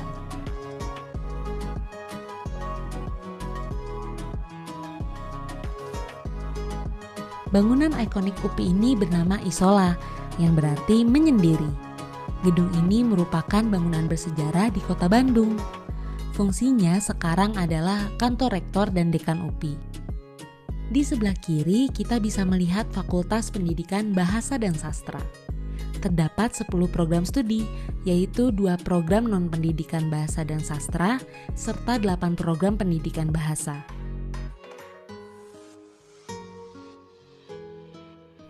Di depan sana ada Museum Pendidikan Nasional UPI. Dibangun sebagai bentuk tanggung jawab UPI sebagai perguruan tinggi yang ikut menjaga kelestarian warisan budaya dan sejarah, khususnya di bidang pendidikan. Museum ini dibuka untuk publik dan telah menjadi salah satu tempat rekreasi di Bandung. Dan tempat penting lainnya yang dibutuhkan warga UPI adalah ATM Center ini. Letaknya berhadapan dengan area parkir mahasiswa yang lumayan luas. Deretan motor-motor mahasiswa akan terlihat memenuhi parkiran ini. Karena demi keamanan, kendaraan roda 2 memang tidak diperkenankan masuk ke area UPI. Jalanan ini merupakan jalan besar yang paling ramai, dilalui oleh kendaraan roda 4 yang hilir mudik keluar masuk maupun lalu lalang mahasiswa di trotoarnya. Di sebelah kiri jalan bisa kita lihat sebuah gedung bernama Garnadi yang merupakan kantor dosen Fakultas Pendidikan Ekonomi dan Bisnis. Nama tersebut diambil dari nama Rektor UPI periode 1971 sampai 1978. Sedangkan gedung perkuliahan FPEB sendiri berada terpisah di sebelah kanan, tidak jauh dari gedung Garnadi. Gedung ini memiliki 6 lantai yang ruangannya diperuntukkan bagi 7 program studi. Beralih ke gedung di sebelahnya ada gedung LPPM, yaitu Lembaga Penelitian dan Pengabdian kepada Masyarakat, yang berfungsi sebagai lembaga pendukung universitas dalam pembangunan pendidikan bangsa dalam bidang penelitian dan pengabdian kepada masyarakat. Tepat di seberangnya ada Balai Bahasa UPI. Balai Bahasa UPI adalah salah satu pusat bahasa universitas tertua di Indonesia. Didirikan oleh Direktorat Jenderal Pendidikan Tinggi pada awal tahun 1970-an.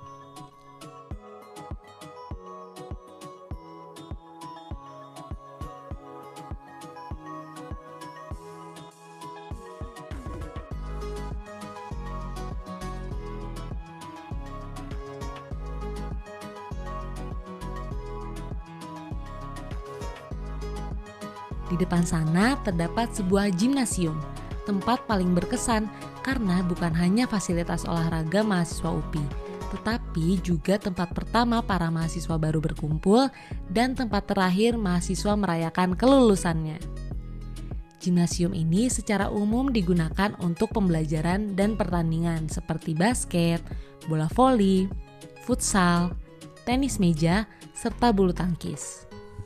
Gimnasium ini didukung oleh kapasitas tempat duduk yang sangat banyak, yaitu sekitar 5.000-an penonton.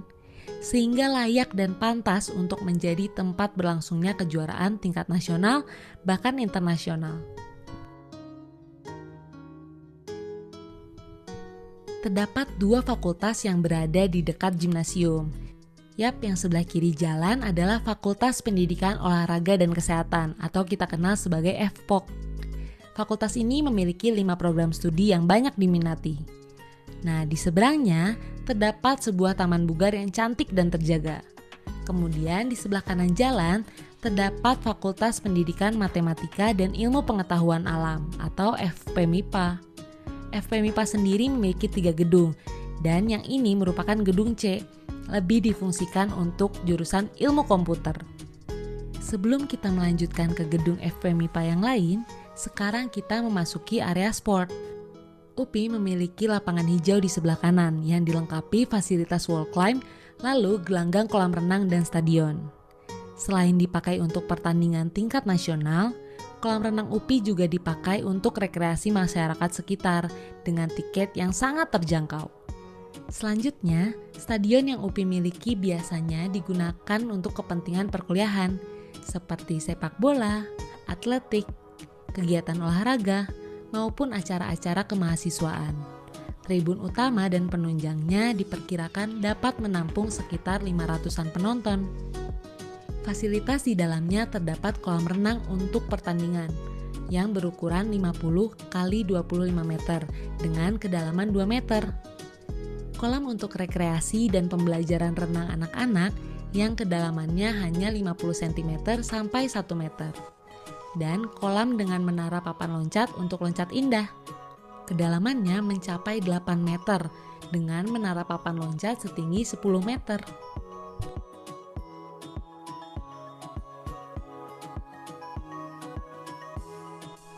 Tenis indoor ini berada dekat Fakultas Pendidikan Olahraga dan Kesehatan. Lapangan tenis UPI mempunyai standar nasional untuk keperluan pendidikan dan perlombaan cabang tenis tingkat nasional.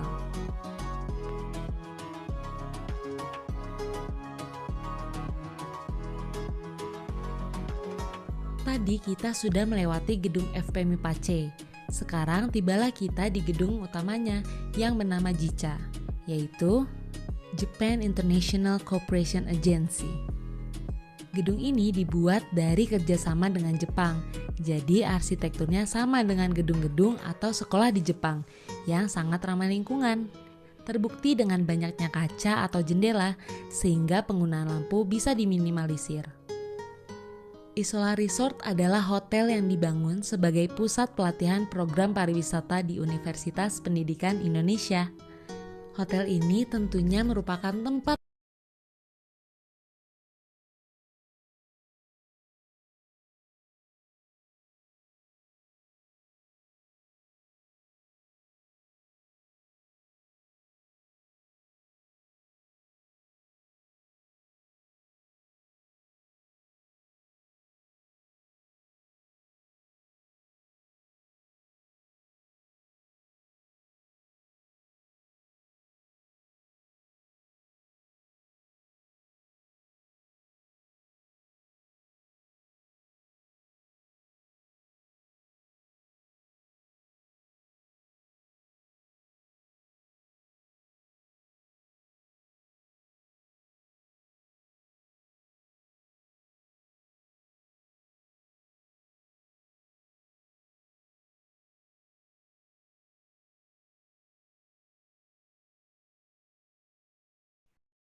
Universitas Pendidikan Indonesia was initially established in 20th of October 1954 in Bandung City as Teachers Education College or PTPG by the former Ministry of Education, Mr. Muhammad Yamin. PTPG was established as a reflection of the Indonesian history of striving for independence and as the next step to uplift the nation by education as an important part of the independence. In its journey, Bandung PTPG underwent several changes. At first, the institution was integrated as a part of Pajajaran University, then amended into Institute of Teacher Education and Educational Sciences or IKI, and finally re-established as Universitas Pendidikan Indonesia or UPI. The Bumi Siliwangi building, formerly known as Villa Isola, is the university's main building as well as its icon. Villa Isola, an Art Deco building that currently serves as the Rectorate building, is now inaugurated as one of the nation's cultural heritage buildings. UPI's primary mission is to become a leading and outstanding university. Thereby, UPI is committed to promote academic excellence and nurture innovation and scholarly development in order to be a leading pioneer in the field of education. Welcome to Universitas Pendidikan Indonesia. As one of the few universities with the status of state-owned legal entities, UPI has the autonomy to manage itself independently, both in academic and non-academic aspects.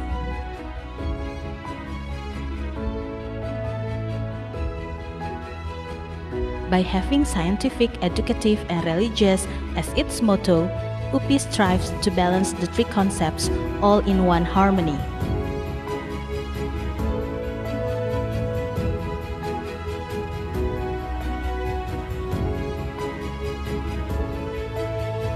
Universitas Pendidikan Indonesia is made up of 8 faculties which offer courses in a wide variety of subjects and concentrations.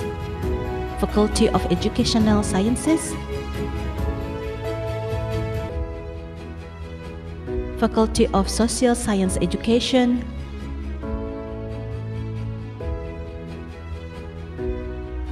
Faculty of Language and Literature Education, Faculty of Mathematics and Science Education,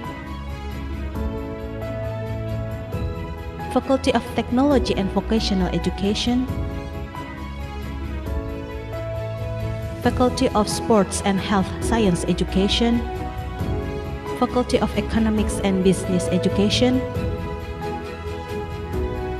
Faculty of Art and Design Education, and UPI also offers postgraduate programs at the School of Postgraduate, including various research opportunities and civic services at the Center for Research and Community Services. Additionally, UPI also offers non-educational courses as a mandate extension of the government to nurture future graduates of non-educational programs.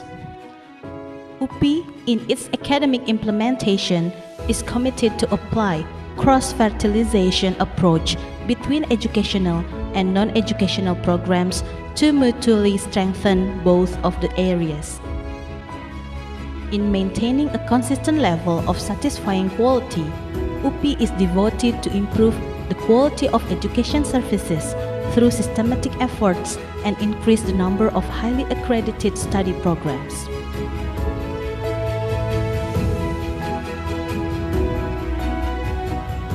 A part of the main campus in Bandung, UPI is strengthened by 6 branch campuses which located in several locations.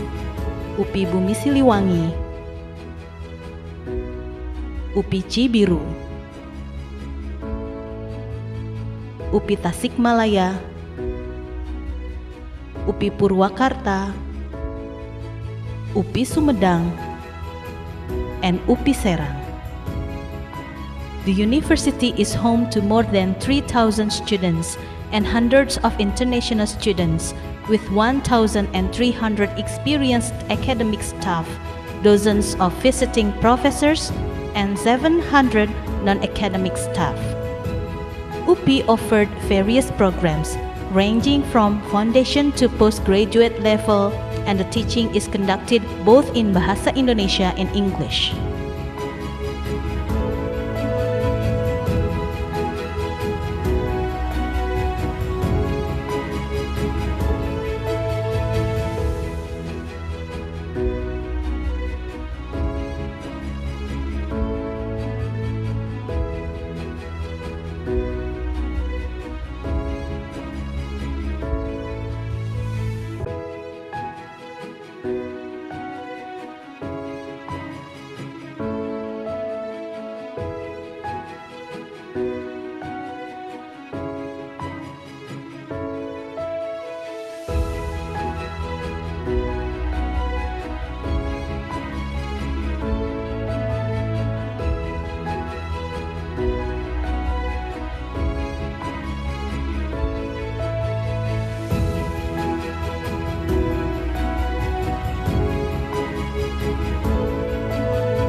In achieving an international standard and highly accountable university, UPI is providing a full range of venues and facilities in support of the academic activities, include modern teaching venues, advanced supporting facilities such as online management, e-learning, and e-library. Through the continuously development, UPI strives to maintain a pleasant, safe, and sustainable campus for the university community.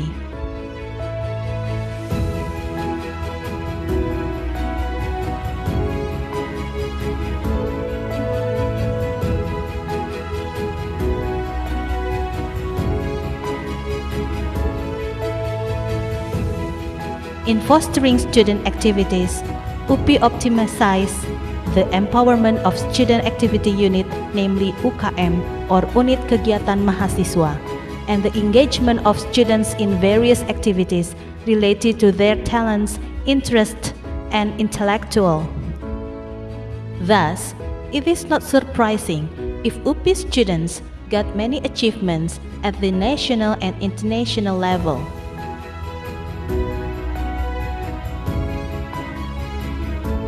As the Center of the Science and Education Practices Development, UPI has laboratory schools range from early childhood education to high school level located at the main campus and the branch campuses.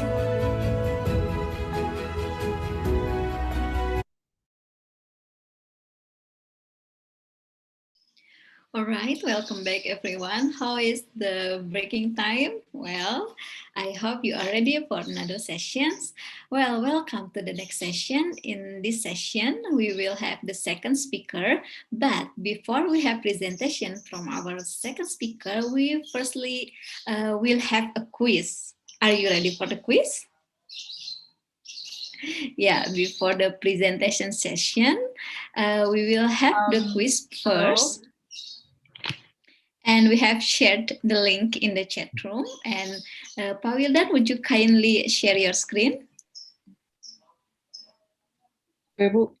Ini Already shared. Sulandari. Ini Sulandari. Yeah. Yeah, I'm sorry to interrupt, but is that possible if the quiz is in the end of the session? All right. Because Mr. Dian Budi is already ready for his presentation. All right, it is such a good idea. All right, we will have, Thank you very much, Ms. Anir and Mas Sulandari. we will have the quiz after the presentation session. All right, now we will be back to Ibu Anira for guiding the session. Thank you, Bu Anira. Okay, thank you so much. So, ladies and gentlemen, I will invite you. We have another session with Dr. Dian Budiana. He is the Vice Dean for Academic Affairs in the Faculty of Sport and Health Education, Universitas Pendidikan Indonesia, and also he is a member of International Physical Literacy Association. And his research interest was on sport pedagogy and physical education, in light with his expertise on digital education.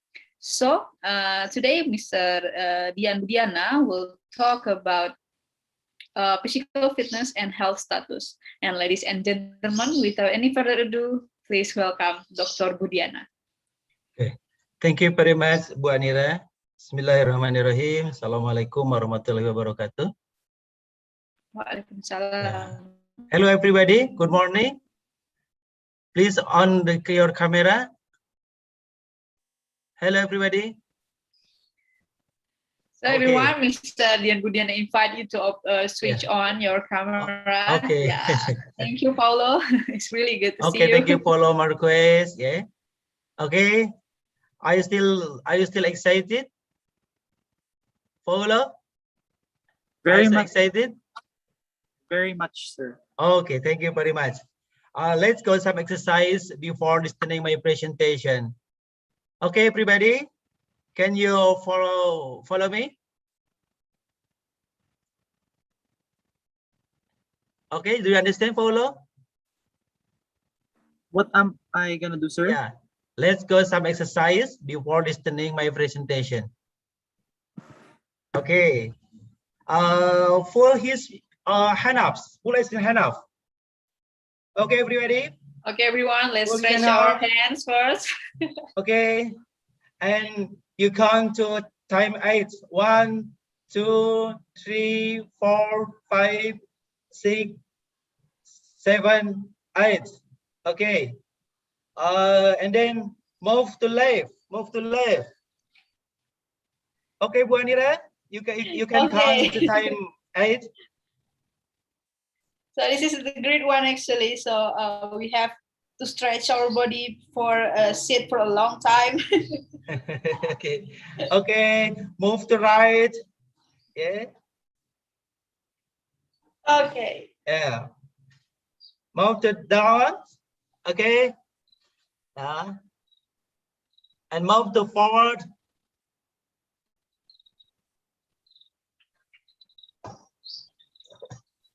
Okay. loud shouts and big applause for you all. Thank you very much. How do you feel, John Joseph? After you full his your hand up, left and right your hands. What do you feel? I think it's feel better. like I feel like I'm already Okay, thank I'm you very ready much. to listen, sir. Okay. Okay, thank you very much, everybody. I think it's better. You all look is very excited. Okay. After we exercise, usually our rate is the rate. It happens because our heart pump very fast. In the current session, we will talk about physical fitness and health status, but I will focus on the concept and how to measure pulse. Please watch the following the video first. Can I share screen, Bu Anira? Yes, you can share screen.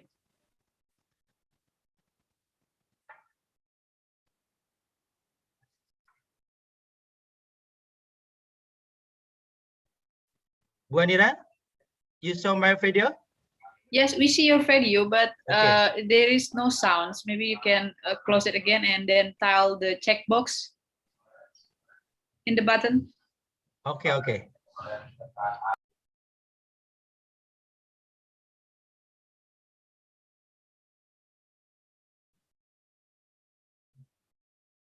I'm sorry, maybe the sound is very problem.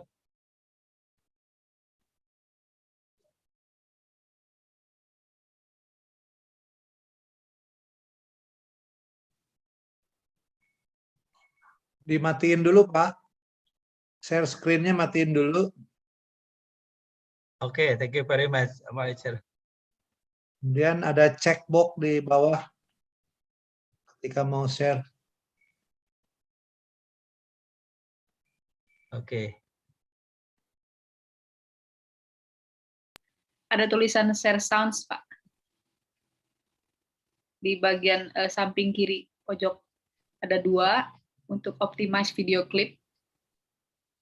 Jadi diklik dulu. Diklik apanya? Wah.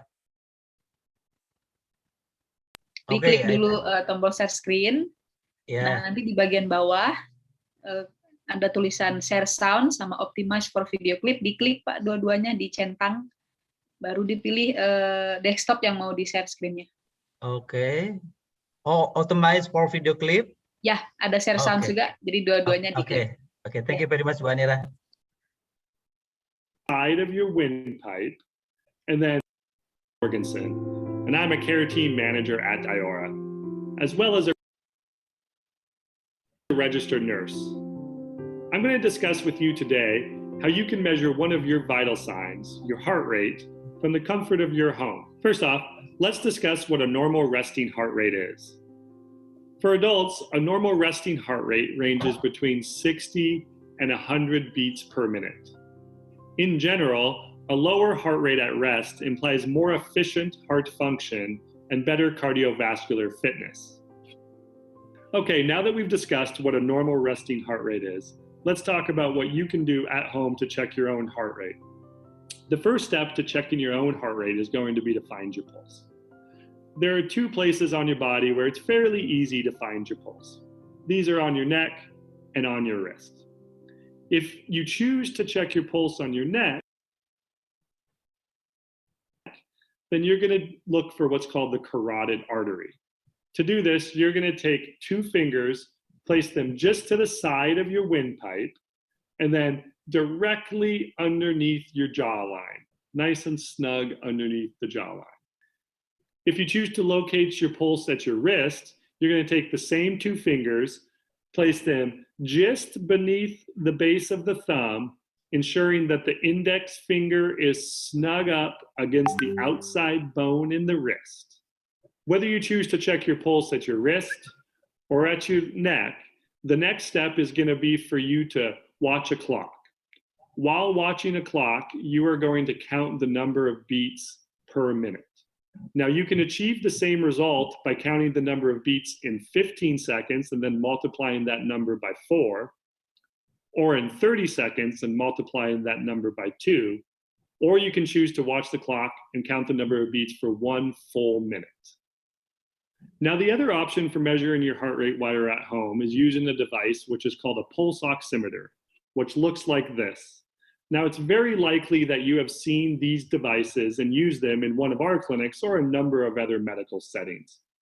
They are very common and are available for sale at any major drugstore. To use these devices, you're simply just going to clip them onto your finger. Once clipped on, you're going to power it on and you will see a bright neon display produced. Once the display pops up, there's going to be 2 numbers that are going to pop up there. One, the bigger number there, 99, that is what's called my oxygen saturation. Or in other words, it's a representation of the amount of oxygen that is circulating throughout my bloodstream. The other number, currently 77, that is a measure of my current heart rate. When using these machines, it's very important that you look for a consistent sawtooth-like pattern that is produced on the neon screen.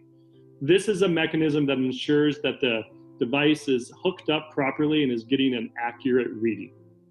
Now, it's important to note that several factors can influence your heart rate, such as age, fitness and activity levels, smoking, heart disease, high cholesterol, or diabetes, among several others.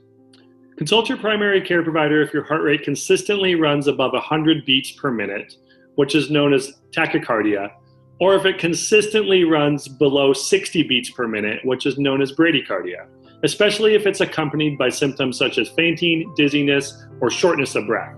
Thank you for watching this video on how to check your heart rate at home. Be sure to check out more content on health and wellness tips at our website at www.ioraprimarycare.com, and make sure to follow us on Facebook and YouTube. Thank you and have a great day. Okay, thank you very much for you all.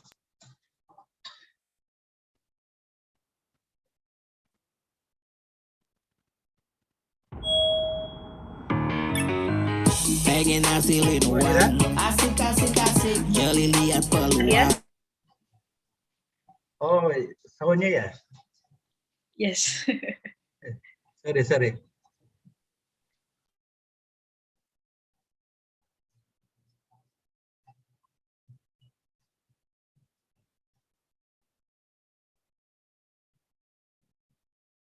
Okay, thank you very much, Bu Anira.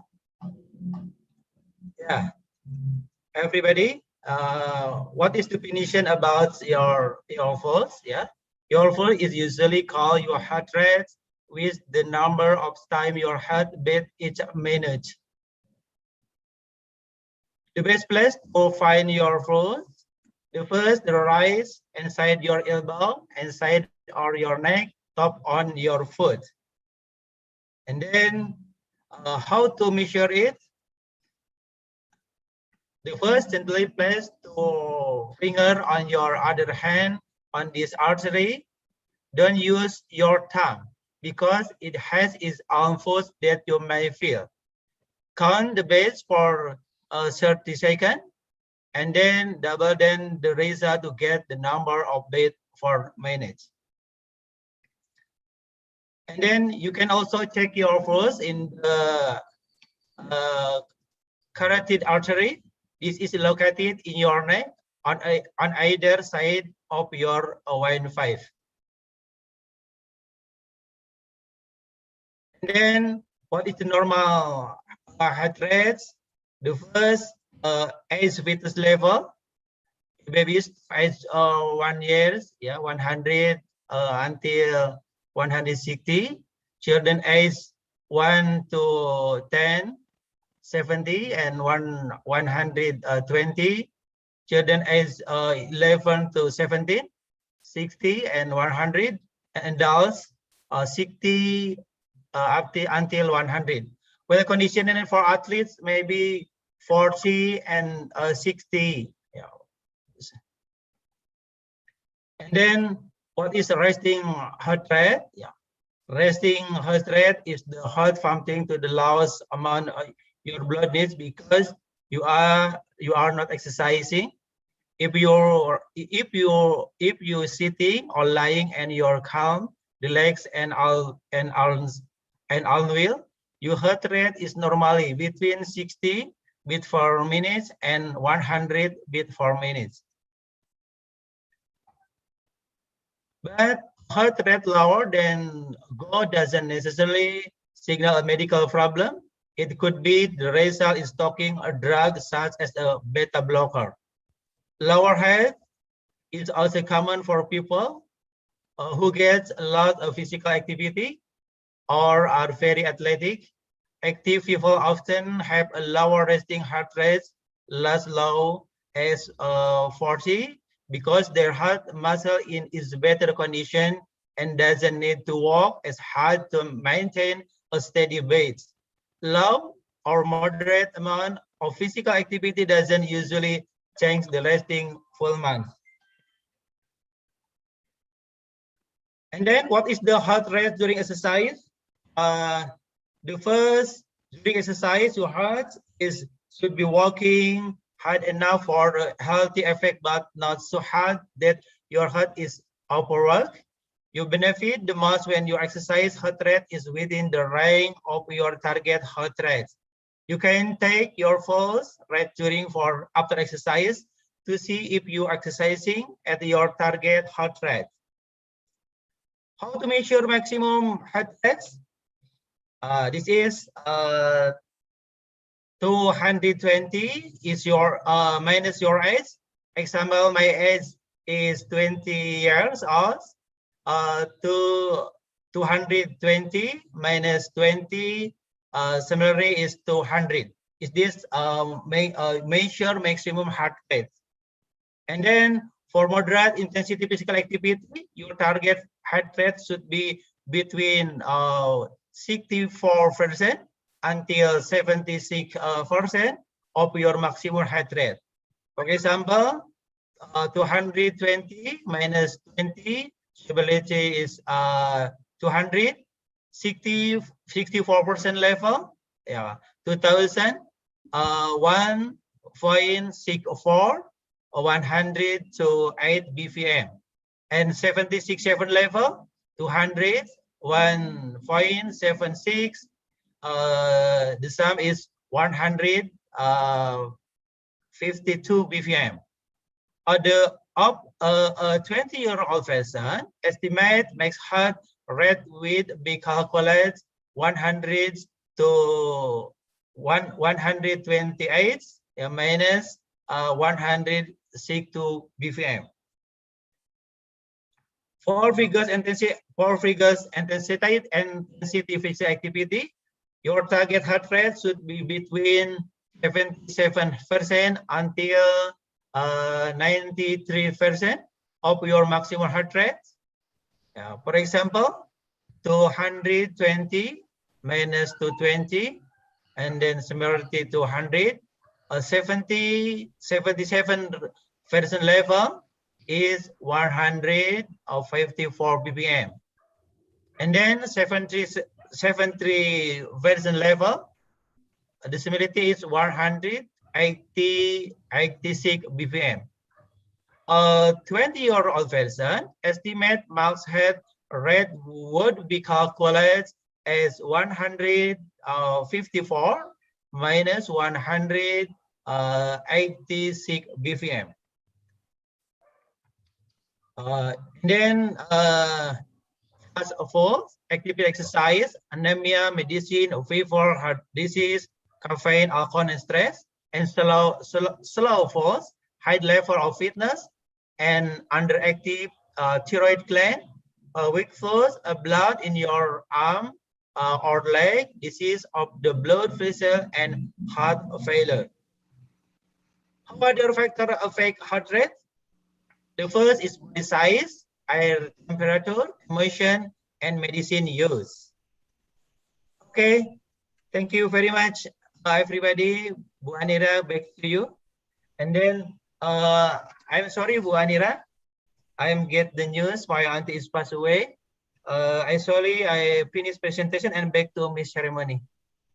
I think not this question and discussion because I must to go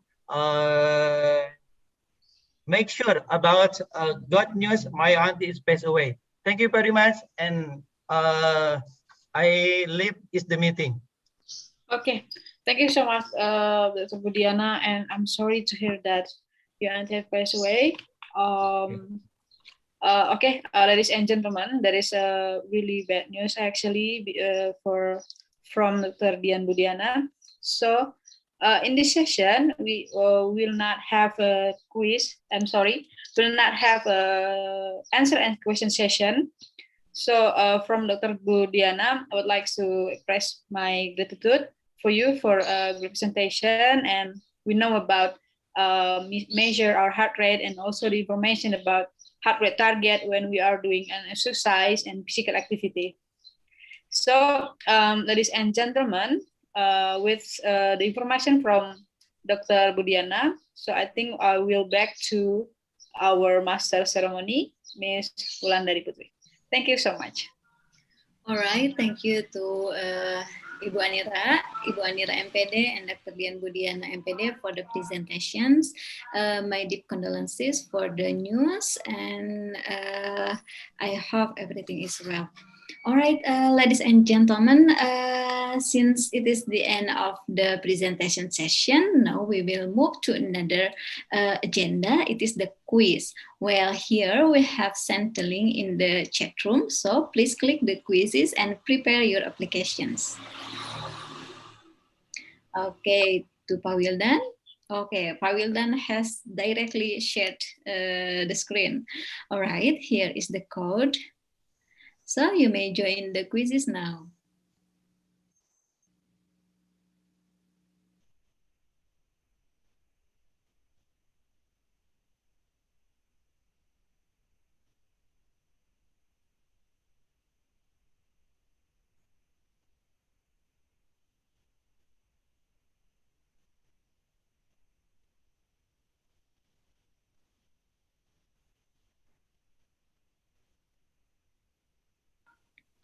We will have around 30 participants, so we will begin after all of the participants join the quizzes.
All right, how many people are joining, Pak Wildan? There are 26, Bulan. Okay, thank you. Now we will be waiting for other 4 persons. And in this session, we will have 10 questions, and will be about physical health. And the time will be longer because we have 10 questions. Okay, we will be waiting for other 4 persons.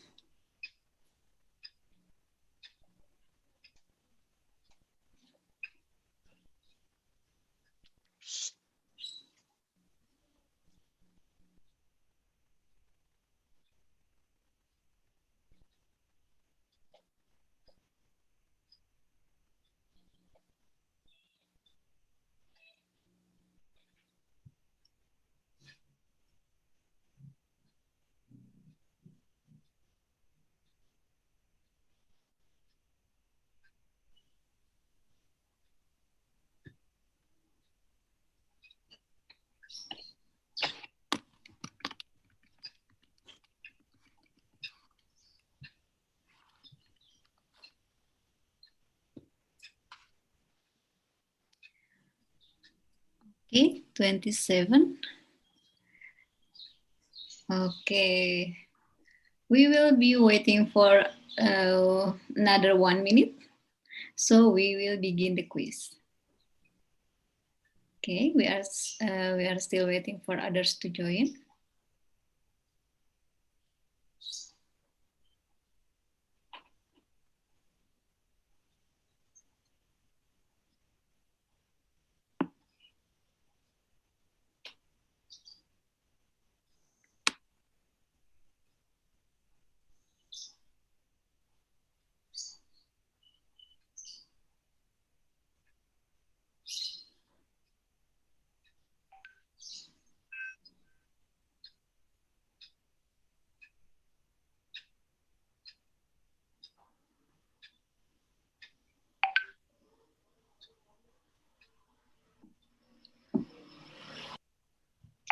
All right, I think let's get started. So Pavidan, please click the start.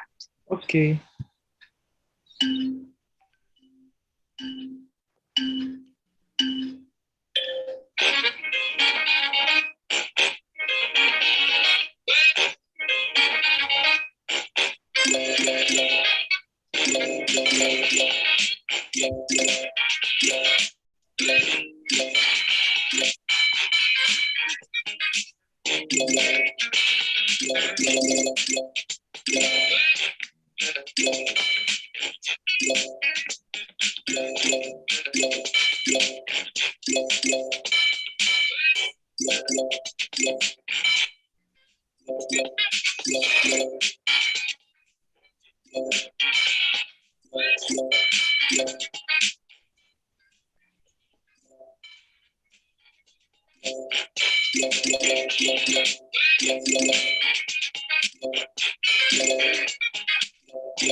Okay, we have 10 questions. Just take your time.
Well, it seems that we have a hole in the screen.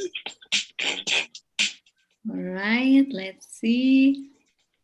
Ariel and Fian has completed the quiz. Okay. Don't worry, just take your time.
Right, let's see. Yes, with answering. Okay.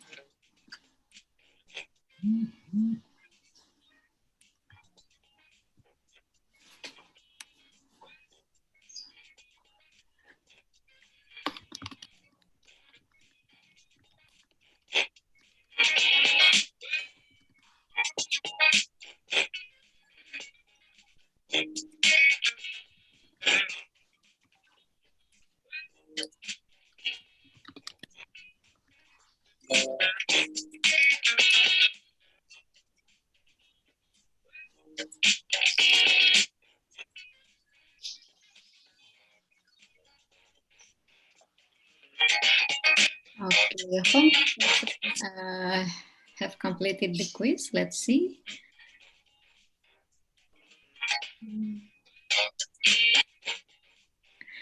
Okay, 3%.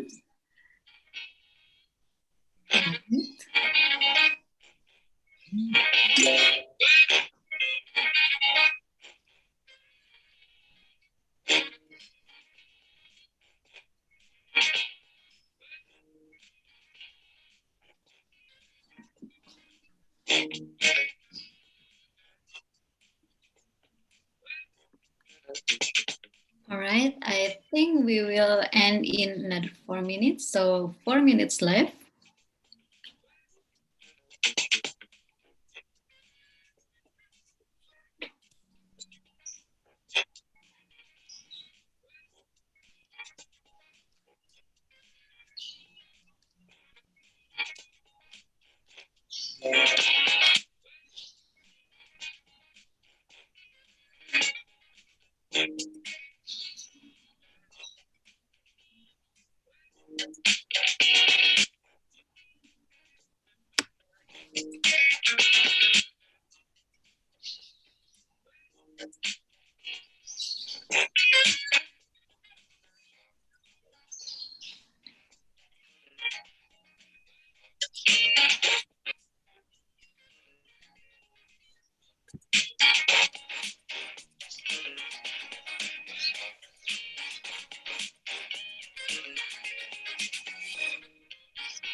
Okay, 2 more minutes.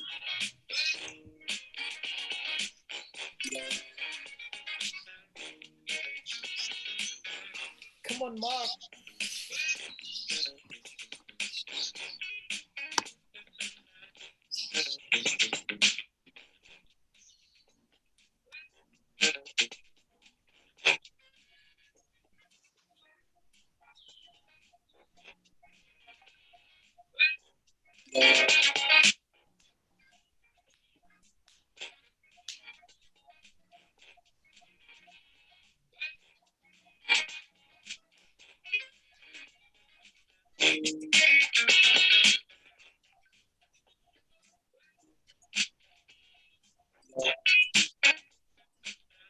Okay.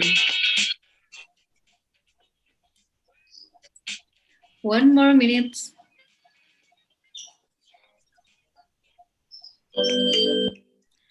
All right. right, we have the champions. This is Ariel, Bridget, and Fien. Okay, thank you very much for your participation in quiz. Congratulations for the winners in this session quiz. All right, thank you, Pak Wildan. All right, ladies and gentlemen, this is the end of the today's session. But before we end the session, I have some announcement for you. The first one, I would like to announce that in the next 2 days, we still have 2 days left for the summer program, and in the next 2 days, we will have practice. So just keep your spirits because we will have practices. And for those who have not filled in the form of international student, please fill in the form, and the form has been shared in the WhatsApp group. And then tomorrow we will have interesting topics. They are basic and simple dance and arranging basic steps into dance. All right. So you will move your body into a dance. All right. And we have also shared the attendance link in the chat room. So please fill in the attendance. And now, as usual, please turn on your camera because we will have a photo session.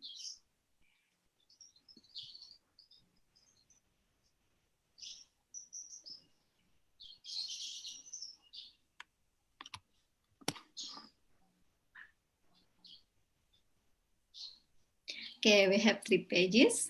So I will start with the first one. Okay, please turn on the camera so we can have all of your face. All right, here is the first page. Okay, let's go to the next one. Give your smile. Great. All right, this is the last one.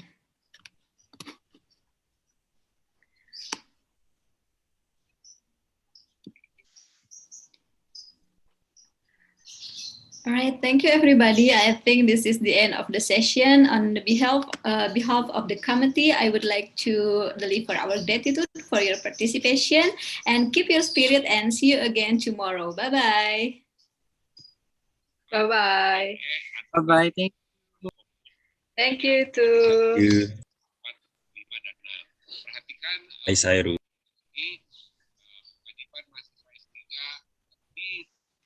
Thank you.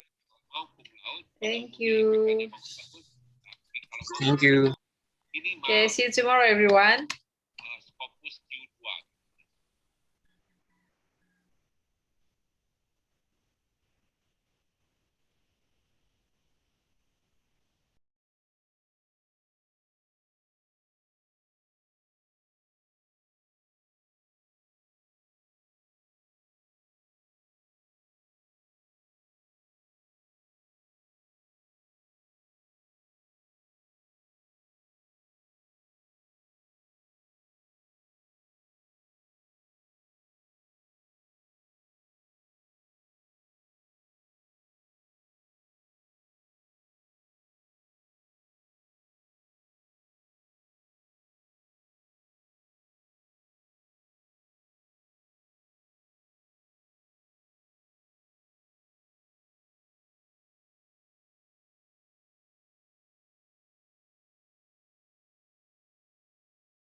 Bulan.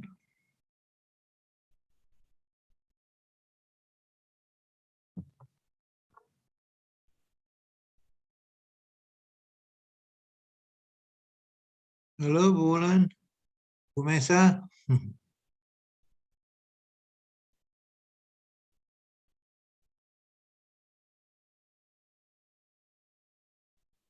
Ya, Pak. Ketemu yang namanya marketing atau sambil latihan ya.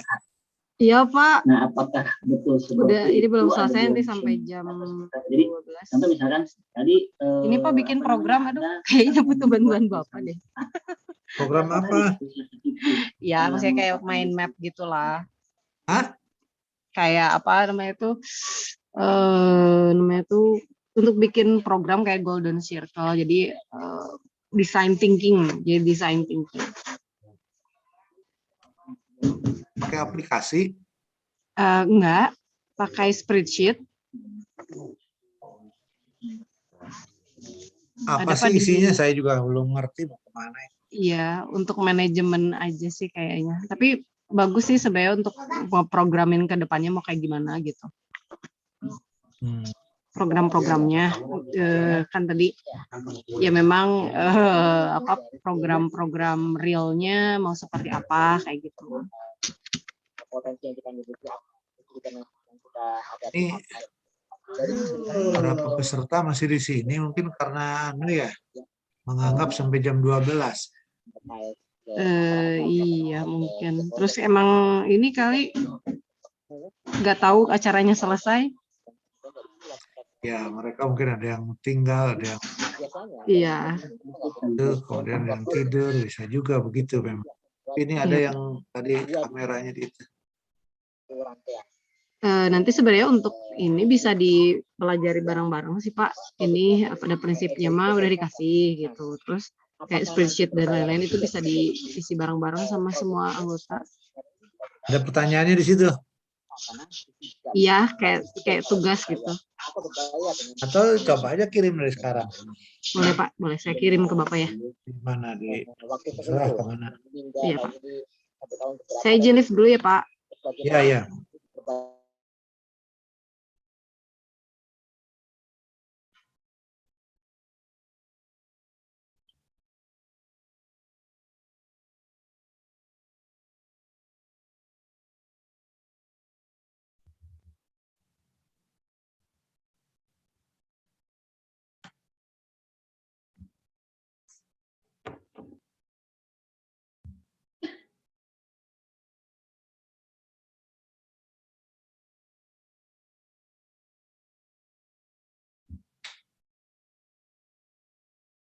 Bulan?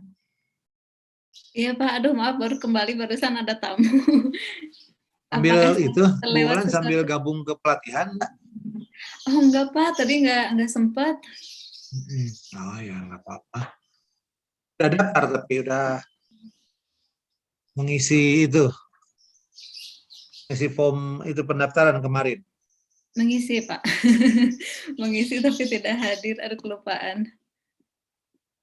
Tapi kan kemarin dari technical meeting itu katanya minimal 2 orang lah. Iya. Jadi udah ada kan Pak Riki ya? Iya, alhamdulillah Bu Mesa dengan Pak Riki. Insya Allah bisa besok kalau kepegang join juga Pak. Ah ya, nggak usah maksa lah. Iya, aduh. Ini memang ya, kan kalau dilihat kan sampai jam 12 harusnya ya. Ini Iya, tadi betul, belum jam Pak. 11 sudah selesai ceritanya.